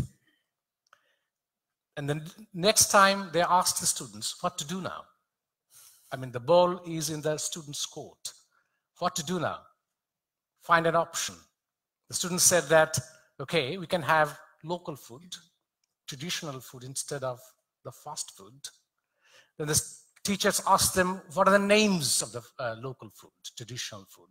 Collect the names. They gave them 15 days to collect the names of the local and traditional food. They went to the grandfather, grandmother, and relatives and made a list of the local and traditional food. Then the teachers asked them how to cook this food. Try to know the recipe of this traditional food. Again, they give them 1 month to find out the recipe, how to cook this traditional food. They took the time and they collected the recipe. Then the teachers told them, okay, now you know how to cook it. Now cook it and eat it. And they did it. In school, they cooked that traditional food and they ate that food. Okay, then the teachers told them, okay, now you are safe. What about the other kids? What are the other people of the city? What to do for these people? Here lies the social commitment. And then the students decided that they would make a campaign. What they did, they made small stalls beside the very famous fast food shop and started selling those traditional food. And as a result, the consumption of fast food in that city remarkably reduced. This is quality education, and we are trying to do that. On that note, thank you so much. Actually, we were finishing, but I will let you have the last word, and then please go ahead. So let me supplement Dr. Farooq. We are trying to make our children innovative. So what we have done under Secondary Education Development Program, the ACDB program, we have already introduced, as I have mentioned, developing the reading habit programs. So under developing the reading habit program, that every children is allowed to read at least 20 books in a year. So that would be creative book, right? So that going back to home, there shouldn't be seat idle, there shouldn't have something devil in their minds, right? To stop them from bad thinking, they have given creative books so that they can read and then their creativity should be developed. So initial response is that the parents, they are not allowing to read the creative books by their children. So that was the first challenge for us. But finally we tried to make them understand that these creative books help the students to develop their inner faculty, right? And ultimately what we have found by our study that reading 20 books in a year, the children, they have developed their creativity, they are more articulated, they can write better, even they can speak better. So that reflects in their result as well. So the result at the end has gone up. So the common tendency of the people in our society, they will not accept the reforms. They will not accept the change easily. That's why it is a bit difficult to make them understand that the new thing should come up, but we'll have to accept the good things for new one, right? We are now promoting to use internet basically by the teachers, by the students.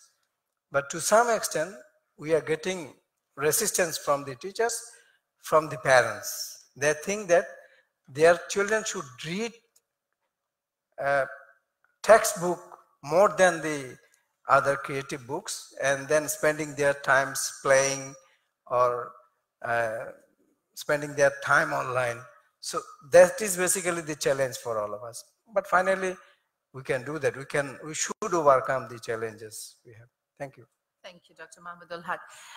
Ladies and gentlemen, I think it's been a very, very interesting afternoon. It's been the discussions, the opinions, the thoughts, a bit of struggle here and there, both online and in the room. And for that, I'd really like to thank our panelists who set the tone, whose experience, opinion, positions have really made it interesting. So a big, big thank you to you all for coming here, making the time to do this discussion. Thank you very much. Thank you. And then, as I said in the beginning, this wouldn't have been possible for us to have you all here, have this discussion, and have our online viewers join in the discussion if we didn't have our super, super good partners, Grameenphone. So big thank you to Grameenphone as well for hosting and for having all of this. And finally, who would we discuss with if you weren't here? So finally, a big thank you to all of you in this room and all our online viewers, Facebook followers, everybody who's following the discussions and who've participated. I think it's been really, really helpful to take this discussion forward, you know, to actually get it out there, have that discussion, open more avenues for discussions and way forward on making children safer online. So important and such a commitment for all of us. Thank you, everybody. Thank you all. So helpful. Thank you. Thank you very much. Thank you. It was, I love that example, but I'll tell you why. I love it more.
ছোট কথা অগোছালো ভাষা হৃদয় কোণে সংগোপনে স্বপ্ন খুঁজি আশা ছোট ছোট কথা অগোছালো ভাষা হৃদয় কোণে সংগোপনে স্বপ্ন খুঁজি আশা কি যে হলো জানি না মনে মনে আনমনা রংধনু ভালোবাসা কি যে হলো জানি না মনে মনে আনমনা রংধনু ভালোবাসা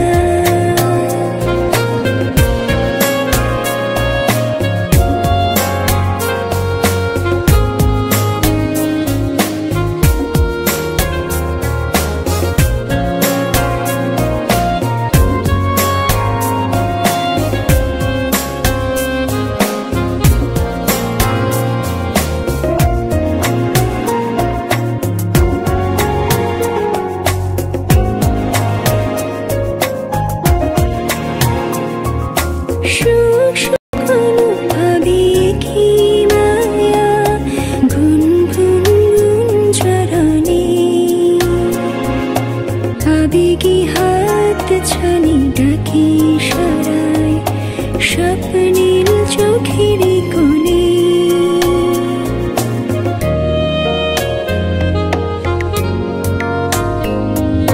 সুখ সুখ অনুভবে কি মায়া গুনগুন গুঞ্জরণে আবেগী হাত ছানি ডাকি সরায় স্বপ্নীল চোখের কোণে কি যে হলো জানি না মনে মনে আনমনা রংধনু ভালোবাসা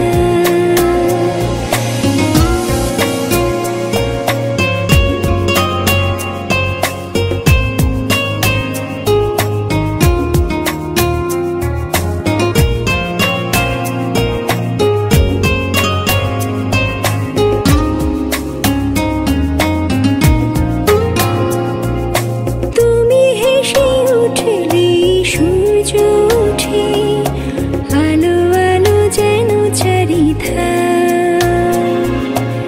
একটু অভিমানে বুকের ভিতর নেমে আসে অথই আধার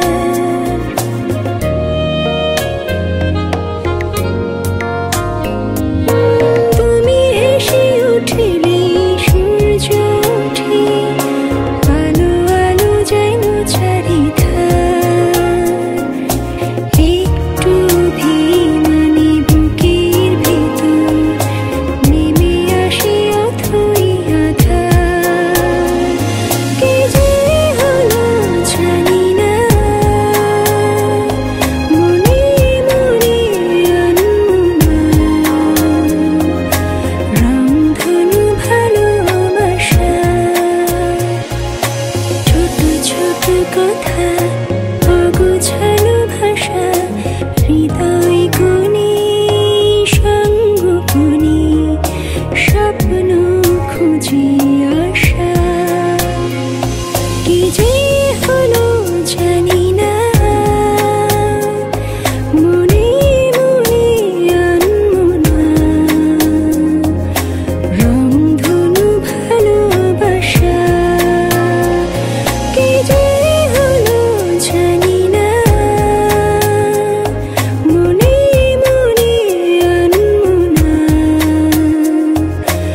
মোরা একটি ফুলকে বাঁচাবো বলে যুদ্ধ করি, মোরা একটি ফুলকে বাঁচাবো বলে যুদ্ধ করি, মোরা একটি ফুলকে বাঁচাবো বলে যুদ্ধ করি, মোরা একটি ফুলকে বাঁচাবো বলে যুদ্ধ করি। বাংলাদেশের প্রাচীনতম, সর্বাধিক প্রচারিত ও সবচেয়ে প্রভাবশালী অর্থনৈতিক কাগজ অর্থকথা গৌরবময় প্রকাশনার 28 বছর পূর্ণ করার পথে এদেশের সংবাদপত্রের ইতিহাসে অর্থকথা অনেক প্রথমের জনক বিবর্তক প্রতিক্রিয়া এদেশের কল্যাণ ও উন্নয়নের উদ্যোক্তা ব্যবসায়ী যেসব ব্যক্তি পরিদর্শক দম্পতি আছেন এবং অর্থনৈতিক বিপ্লবে অর্থকথায় প্রবক্তাদের কল্যাণে আজ থেকে দীর্ঘ 28 বছর আগে এগিয়ে আসেন।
বন্ধুরা, আশা করি আপনারা সবাই ভালো আছেন। আজ অনেকদিন পরে আপনাদের সঙ্গে আমার দেখা হচ্ছে। মাঝখানে আমাদের জাতীয় জীবনে অনেক কিছু ঘটে গেছে। সবকিছু শুরু করার আগে আপনাদের সবাইকে আসসালামু আলাইকুম, হ্যালো অ্যান্ড ওয়েলকাম। আশা করি আপনারা সবাই ভালো আছেন এবং আমাদের জাতীয় জীবনে যেসব ঘটনা ঘটে গেছে আমরা আজকে সেসব নিয়ে কিছু কথাবার্তা বলবো।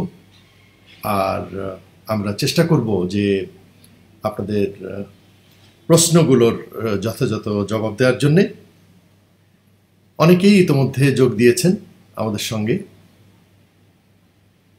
আমি দেখতে পাচ্ছি অনেকের নাম আমার মনিটরে ভেসে উঠছে। ডক্টর ফারাজ সৈয়দ লিখেছেন, great, love and best wishes always, god bless. তিনি মন্তব্য করেছেন। গাজী মমিন সহ 11 জন ইতিমধ্যেই লাইভ তাদের রিয়াকশন প্লেস করেছেন, 2 জন কমেন্ট করেছেন। আমরা একটু কমেন্টগুলো দেখতে থাকি এবং আমরা আমাদের কাজ করতে থাকি। আপনারা আমাকে কেমন শুনছেন যদি একটু ফিডব্যাক করেন খুব খুশি হব। গোলাম রফিক, অনেক দিন পর। আব্দুর রহমান সাগর আসসালামু আলাইকুম লিখেছেন, ওয়ালাইকুম আসসালাম রহমতুল্লাহ। আশা করছি আপনারা সবাই ভালো আছেন, সুস্থ আছেন, সুখে আছেন, মঙ্গলে আছেন। আর যাদের জীবনে কোনো অশুভ বা অমঙ্গলের কিছু যদি ঘটে থাকে এই মুহূর্তে বা সাম্প্রতিক সময়ে, আমরা আল্লাহর কাছে দোয়া চাই, দোয়া করি যে প্রত্যেকের জীবন সুখের হোক, শান্তির হোক, মঙ্গলের হোক এবং যতটা সম্ভব আমরা আল্লাহর রহমতের ছায়াতলে থাকি। কেউ আমরা আল্লাহ বলি, কেউ ঈশ্বর বলি, কেউ ভগবান বলি, কেউ গড বলি। তিনি কজাসুই, দ্য সুপ্রিম কজ, তার রহমতের মধ্যে, তার আশীর্বাদের মধ্যে, সেই আশীর্বাদের ছায়াতলে আমরা থাকি। এই আমাদের সবার কাম্য। সুদীপ্ত সাম্য, শামিমা শারমিন, তামিম আহমেদ, খন্দকার ইসমাইল লিখেছেন হ্যালো। খন্দকার ইসমাইল তো আপনারা জানেন যে সেলিব্রিটি হিমসেলফ। ইসমাইল শো এখন তার বিশ্ববিখ্যাত একটি শো এটিএন বাংলায় করেন এবং অসংখ্য সৃষ্টিশীল কাজের মধ্যে আছেন। খন্দকার ইসমাইলের বেশ কিছু অনাবিষ্কৃত যে প্রতিভা আমরা তার স্বাক্ষর পেয়েছি সাম্প্রতিক সময়ে, যে তিনি একাধারে অভিনেতা এবং গানের শিল্পী, কণ্ঠশিল্পী। তার কণ্ঠে অনেকটা অমিতাভ বচ্চন, অমিতজির কিছু ছায়া বা প্রচ্ছায়া আছে। এটি একটি বিশ্ব কাঁপানো তথ্য হতে পারে। আমরা জানি যে বেশ কদিন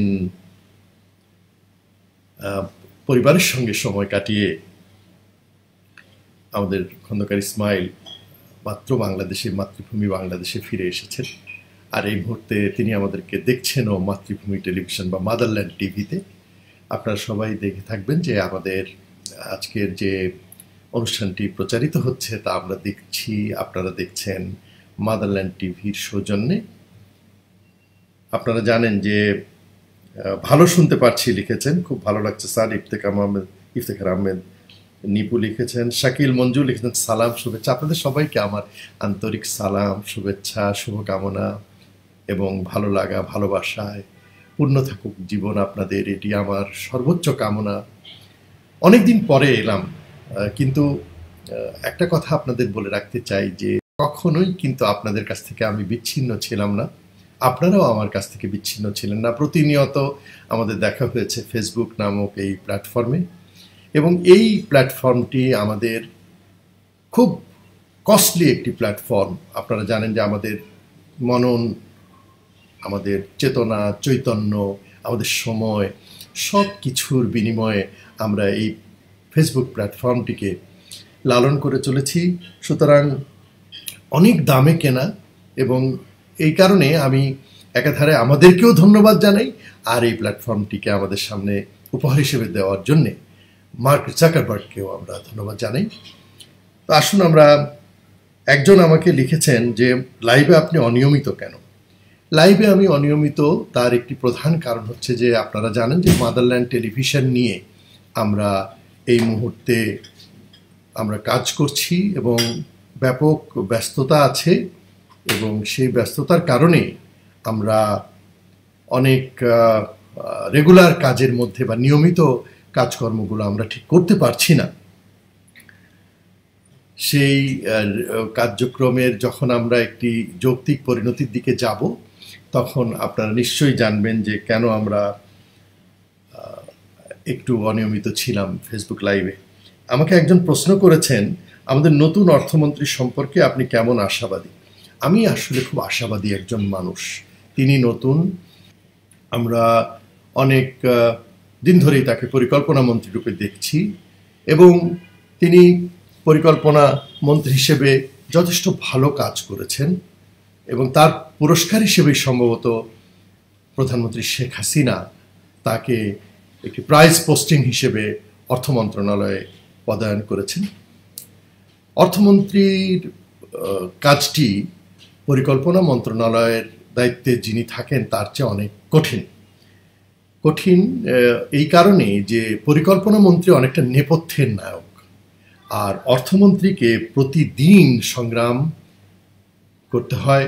কবির ভাষায় বলতে হয়, সংগ্রাম থেকে সংগ্রামে রাখি পা। আপনার আরেকটি তথ্য দিলে আপনি বুঝবেন যে এই যে মোস্তফা কামাল, যিনি আমাদের নতুন অর্থমন্ত্রী হয়েছেন, তিনি আমাদের এখানে একজন এমন একটি প্রফেশনের সঙ্গে যুক্ত যে প্রফেশনটি মানুষ বেশ আগ্রহ করে তাদের দিকে তাকান। যেমন এফসিএ, এই যে ফেলো অফ চার্টার্ড অ্যাকাউন্ট্যান্টস, এই চাকরিটি ডাক্তার এবং ইঞ্জিনিয়ারদের মতোই একটু প্রিভিলেজড। অনেকে এর চেয়ে, এটি একটি গ্রাজুয়েশন লেভেলের ডিগ্রি, কিন্তু এটিকে কিন্তু যারা মাস্টার্সের কাজ করে থাকেন তাদের চেয়েও বেশি করে দেখা হয়। যেমন ইঞ্জিনিয়ার, আপনার ইঞ্জিনিয়ার যারা থাকেন তারা এই সুযোগটি পান। ডাক্তারও, এমবিবিএস একটি গ্র্যাজুয়েশন পর্যায়ের ডিগ্রি, কিন্তু তাদেরকে অনেক প্রিভিলেজড হিসেবে, নাগরিক হিসেবে দেখা হয় বা পেশা হিসেবে দেখা হয়। এই পেশা যারা দায়িত্ব পালন করেন তাদের জন্য যথেষ্ট প্রিভিলেজ থাকে। তো আমাদের এইচএম মোস্তফা কামাল, নতুন অর্থমন্ত্রী, তিনি একজন এফসিএ এবং ব্যক্তিগতভাবে সফল ব্যবসায়ী, এবং এই ব্যবসায়ী হিসেবে তার কাছে ব্যবসায়ী সমাজের অনেক চাওয়া পাওয়া, অনেক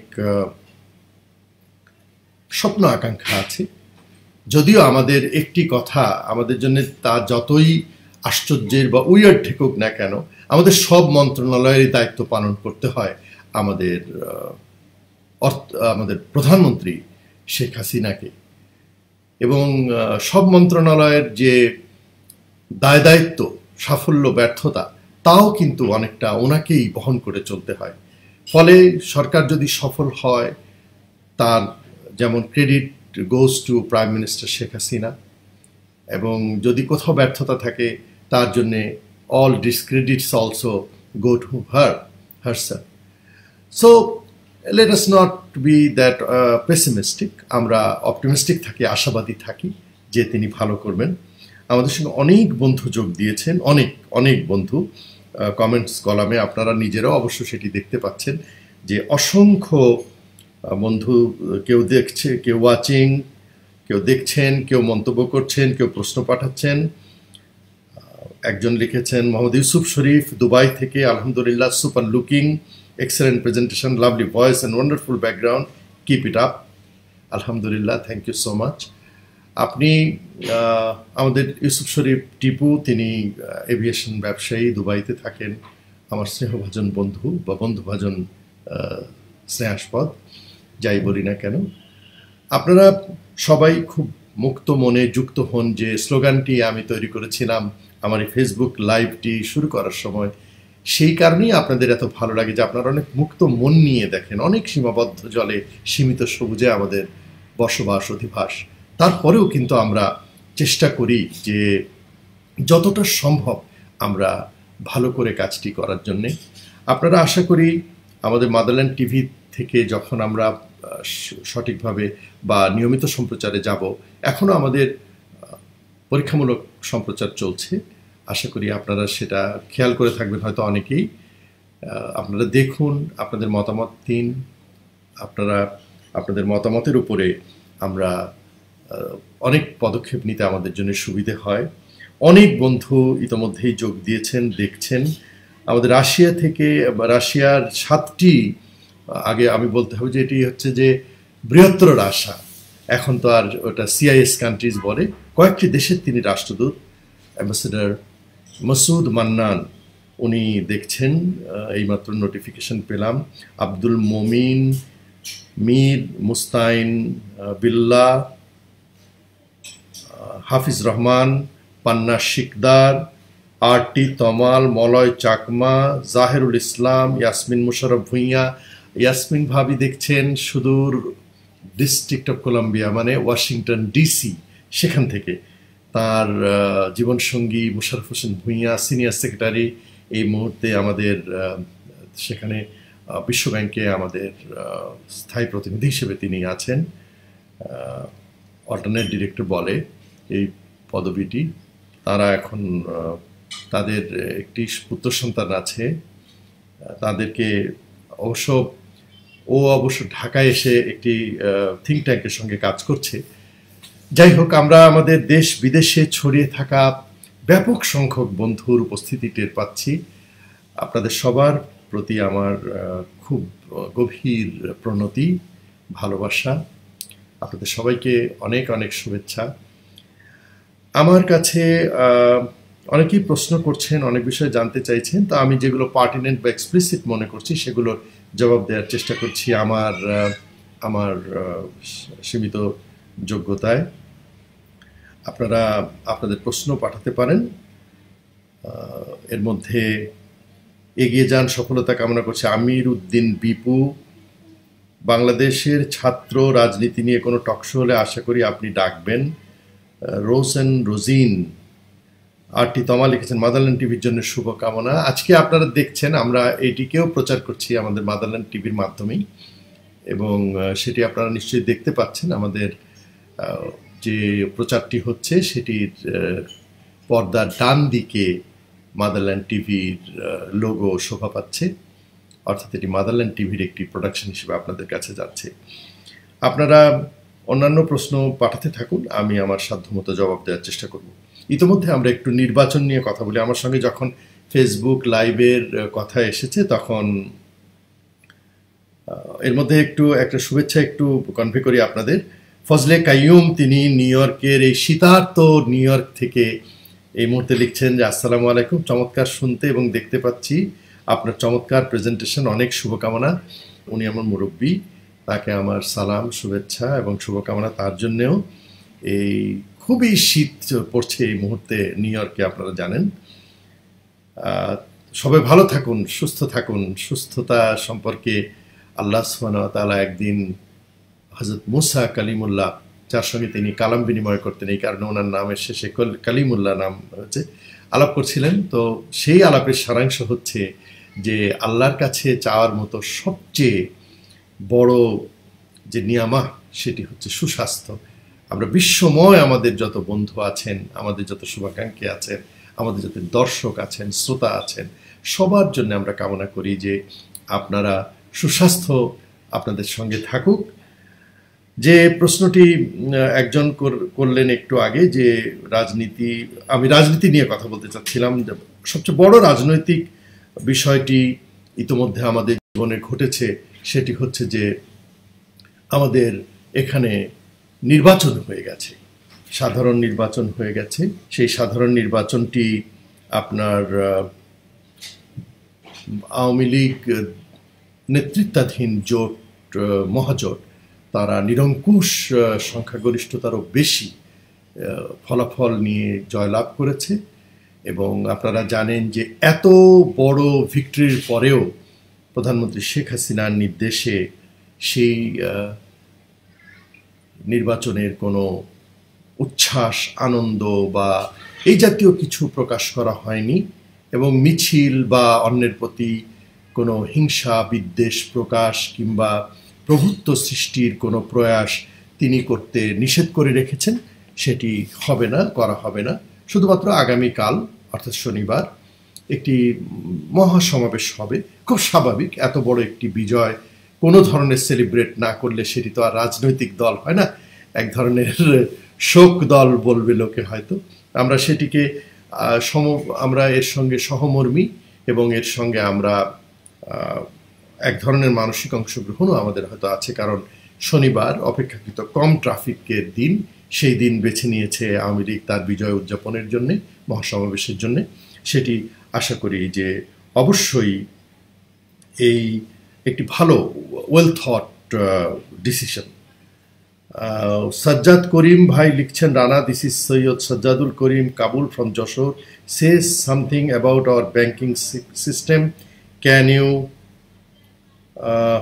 our new finance minister improve our banking sector? Kabul ভাই, এটা thank you so much for your nicely composed question.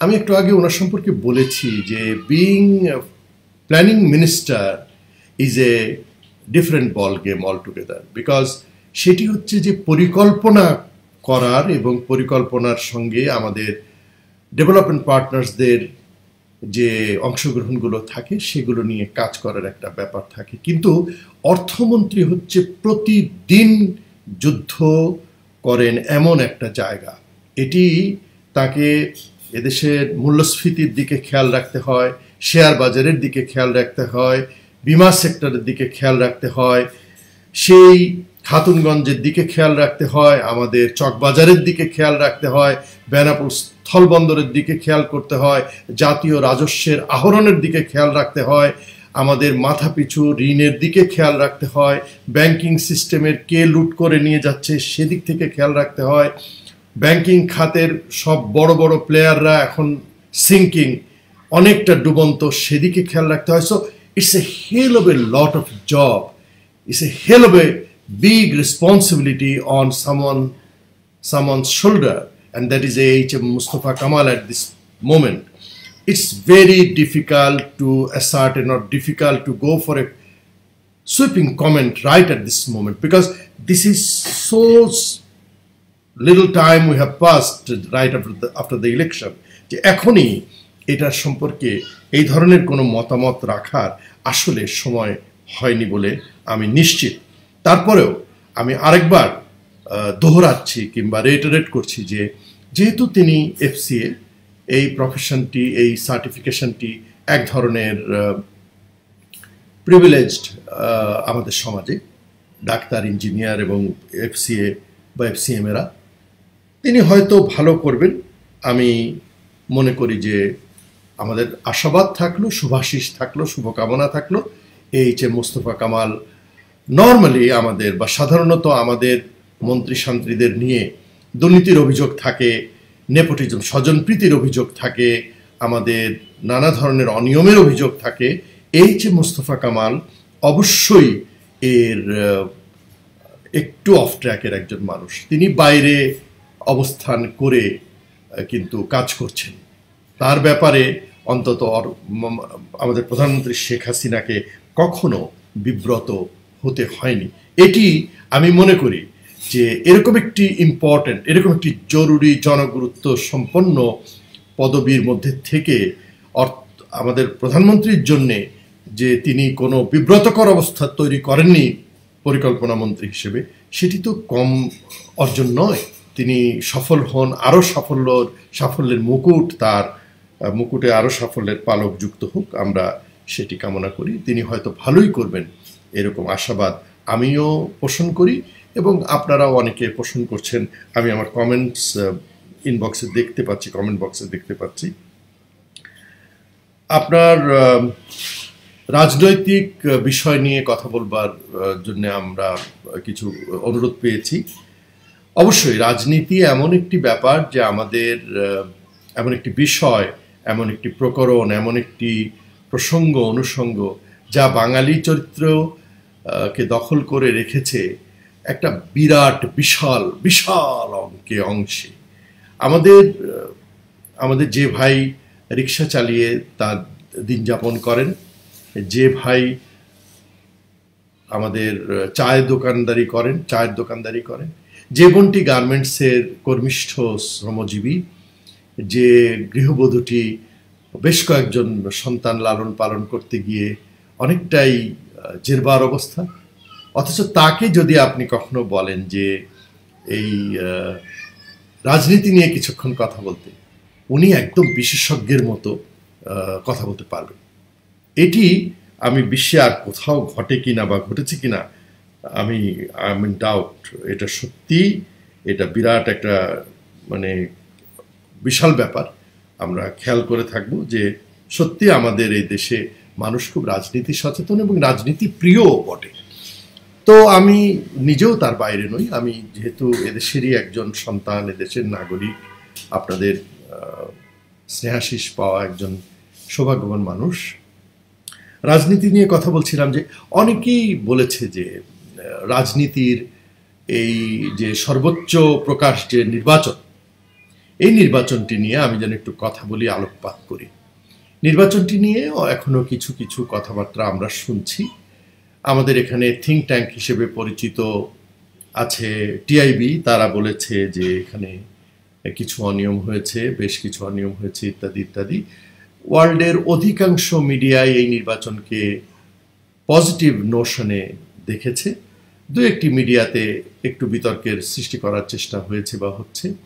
আমি মনে করি যে পৃথিবীর কোনো নির্বাচন কখনোই কোনো নির্বাচন একদম শতভাগ বিতর্কের ঊর্ধ্বে, শতভাগ নিষ্কলুষ কখনো হয়েছে কিনা তা সত্যি এটা বোধহয় ইতিহাসবিদদের গবেষণার একটা বিরাট বড় জায়গা হতে পারে। আমার যতটুকু পড়াশোনা, আমি যতটুকু অনুসরণ করি ইতিহাসের এই গতি প্রকৃতিকে, এটা খুব বিরল, এটা পাওয়া যায় না। সুতরাং ভালো হতো আরো ভালো হলে, রবীন্দ্রনাথের সেই কথা যে ভালো হতো আরো ভালো হলে। নিশ্চয়ই আমরা আরো ভালো করতে চাই। আমাদের তো Quest for betterment is always on. ভালোর জন্যে, শুভর জন্যে, মঙ্গলের জন্যে, আরো বেশি প্রেসিশনের জন্যে, আরো বেশি সৌন্দর্যের জন্যে, আরো বেশি নিষ্কলুষতার জন্যে, আমাদের আকুলতা শুভ্রতার জন্যে অব্যাহত থাকবে। এর কোনো শেষ নাই। আমরা যত বেশি পারি আমরা এগিয়ে যাওয়ার চেষ্টা করব। সেটা থাকলো। আমাদের অনেক বন্ধু ইতোমধ্যে যোগ দিয়েছেন। আমি কয়েকজনের নাম বলি। আক্তার হুসেন চৌধুরী, সম্ভবত আক্তার এই চৌধুরী, সৈয়দ আল ফারুক আমার কবি বন্ধু, নুরুজ্জামান বাপি, মোহাম্মদ হারিসুজ্জামান, দেন একজন রাশান বন্ধু, তিনিও দেখছেন। তার রাশান ভাষা আমি যথারীতি পড়তে পারি না, তবুও আমরা তাকে স্পাসিবা বলি। ধন্যবাদ ফর ওয়াচিং আস। সৈয়দ এ ফয়সাল, তিনিও দেখছেন। অনেকে আবার এটিকে এই ওয়াচিং মানে যে একটা হোস্টিংয়ে ওয়াচ পার্টি, তাতে নিয়ে গেছেন। সো এই জায়গাটায় আমি একটু অনুরোধ করতে চাই, সেটা হচ্ছে যে ফেসবুক আমাদের আষ্টে পৃষ্ঠে বেঁধে রেখেছে, জড়িয়ে রেখেছে। এর অনেক ধরনের গিমিক থাকে, ভালোর সঙ্গে মন্দের সংশ্লিষ্ট থাকেই থাকবে। তো এই হোস্টিং এ ওয়াচ পার্টি, এইটা এই সর্বশেষ যে সংযোজন ফেসবুকের, এটা কিন্তু সাবধানতার সঙ্গে ব্যবহার করা দরকার। আমি জানি আমাদের অনেক বন্ধু ইতোমধ্যেই এর ব্যাপারে অনেক বিরক্ত হয়েছেন। আমি নিজেও এ ব্যাপারে খুব বেশি অনুরক্ত নই, বরঞ্চ বিরক্তি শব্দটা হয়তো একেবারে আমি চূড়ান্তভাবে বা চূড়ান্তবাদিতার সঙ্গে ব্যবহার করতে চাইব না। কিন্তু আপনারা এটা করছেন, তারা একটু সমঝে ব্যবহার করবেন আশা করছি। তাহলে এটা ভালোভাবে এটার কাজ করবে বলে আমার ধারণা। রাজনীতির কথা আমরা বলছিলাম যে আমাদের দেশে রাজনীতি যেন মঙ্গলময় হয়, ভালো থাকে, ভালো রাজনীতি হয়, সেটি আমরা সবাই চাই। তবে তার জন্য আমাদের সবাইকেই আসলে আমাদের সময় দিতে হবে, আমাদের ভালো মানুষকে রাজনীতিতে আসতে হবে। ভালো মানুষ যদি রাজনীতিতে না আসে তাহলে এ কথা ভাবলে চলবে না যে ঠিক আদিভৌতিক বা ভৌতিক কোনোভাবে খুব একটা রহস্যময় কোনো কারণে একটা ভালো রাজনীতি আমাদেরকে উপহার দিয়ে যাবে। আমাদের শিক্ষিত, আমাদের মার্জিত, আমাদের পারিবারিক এবং সামাজিক যাদের ব্যাকগ্রাউন্ড ভালো, তারা যদি রাজনীতিতে আসে তাহলে সত্যিকার অর্থেই আমরা ভালো রাজনীতি পাবো। আনিক রহিম তিনি লিখেছেন যে বর্তমানে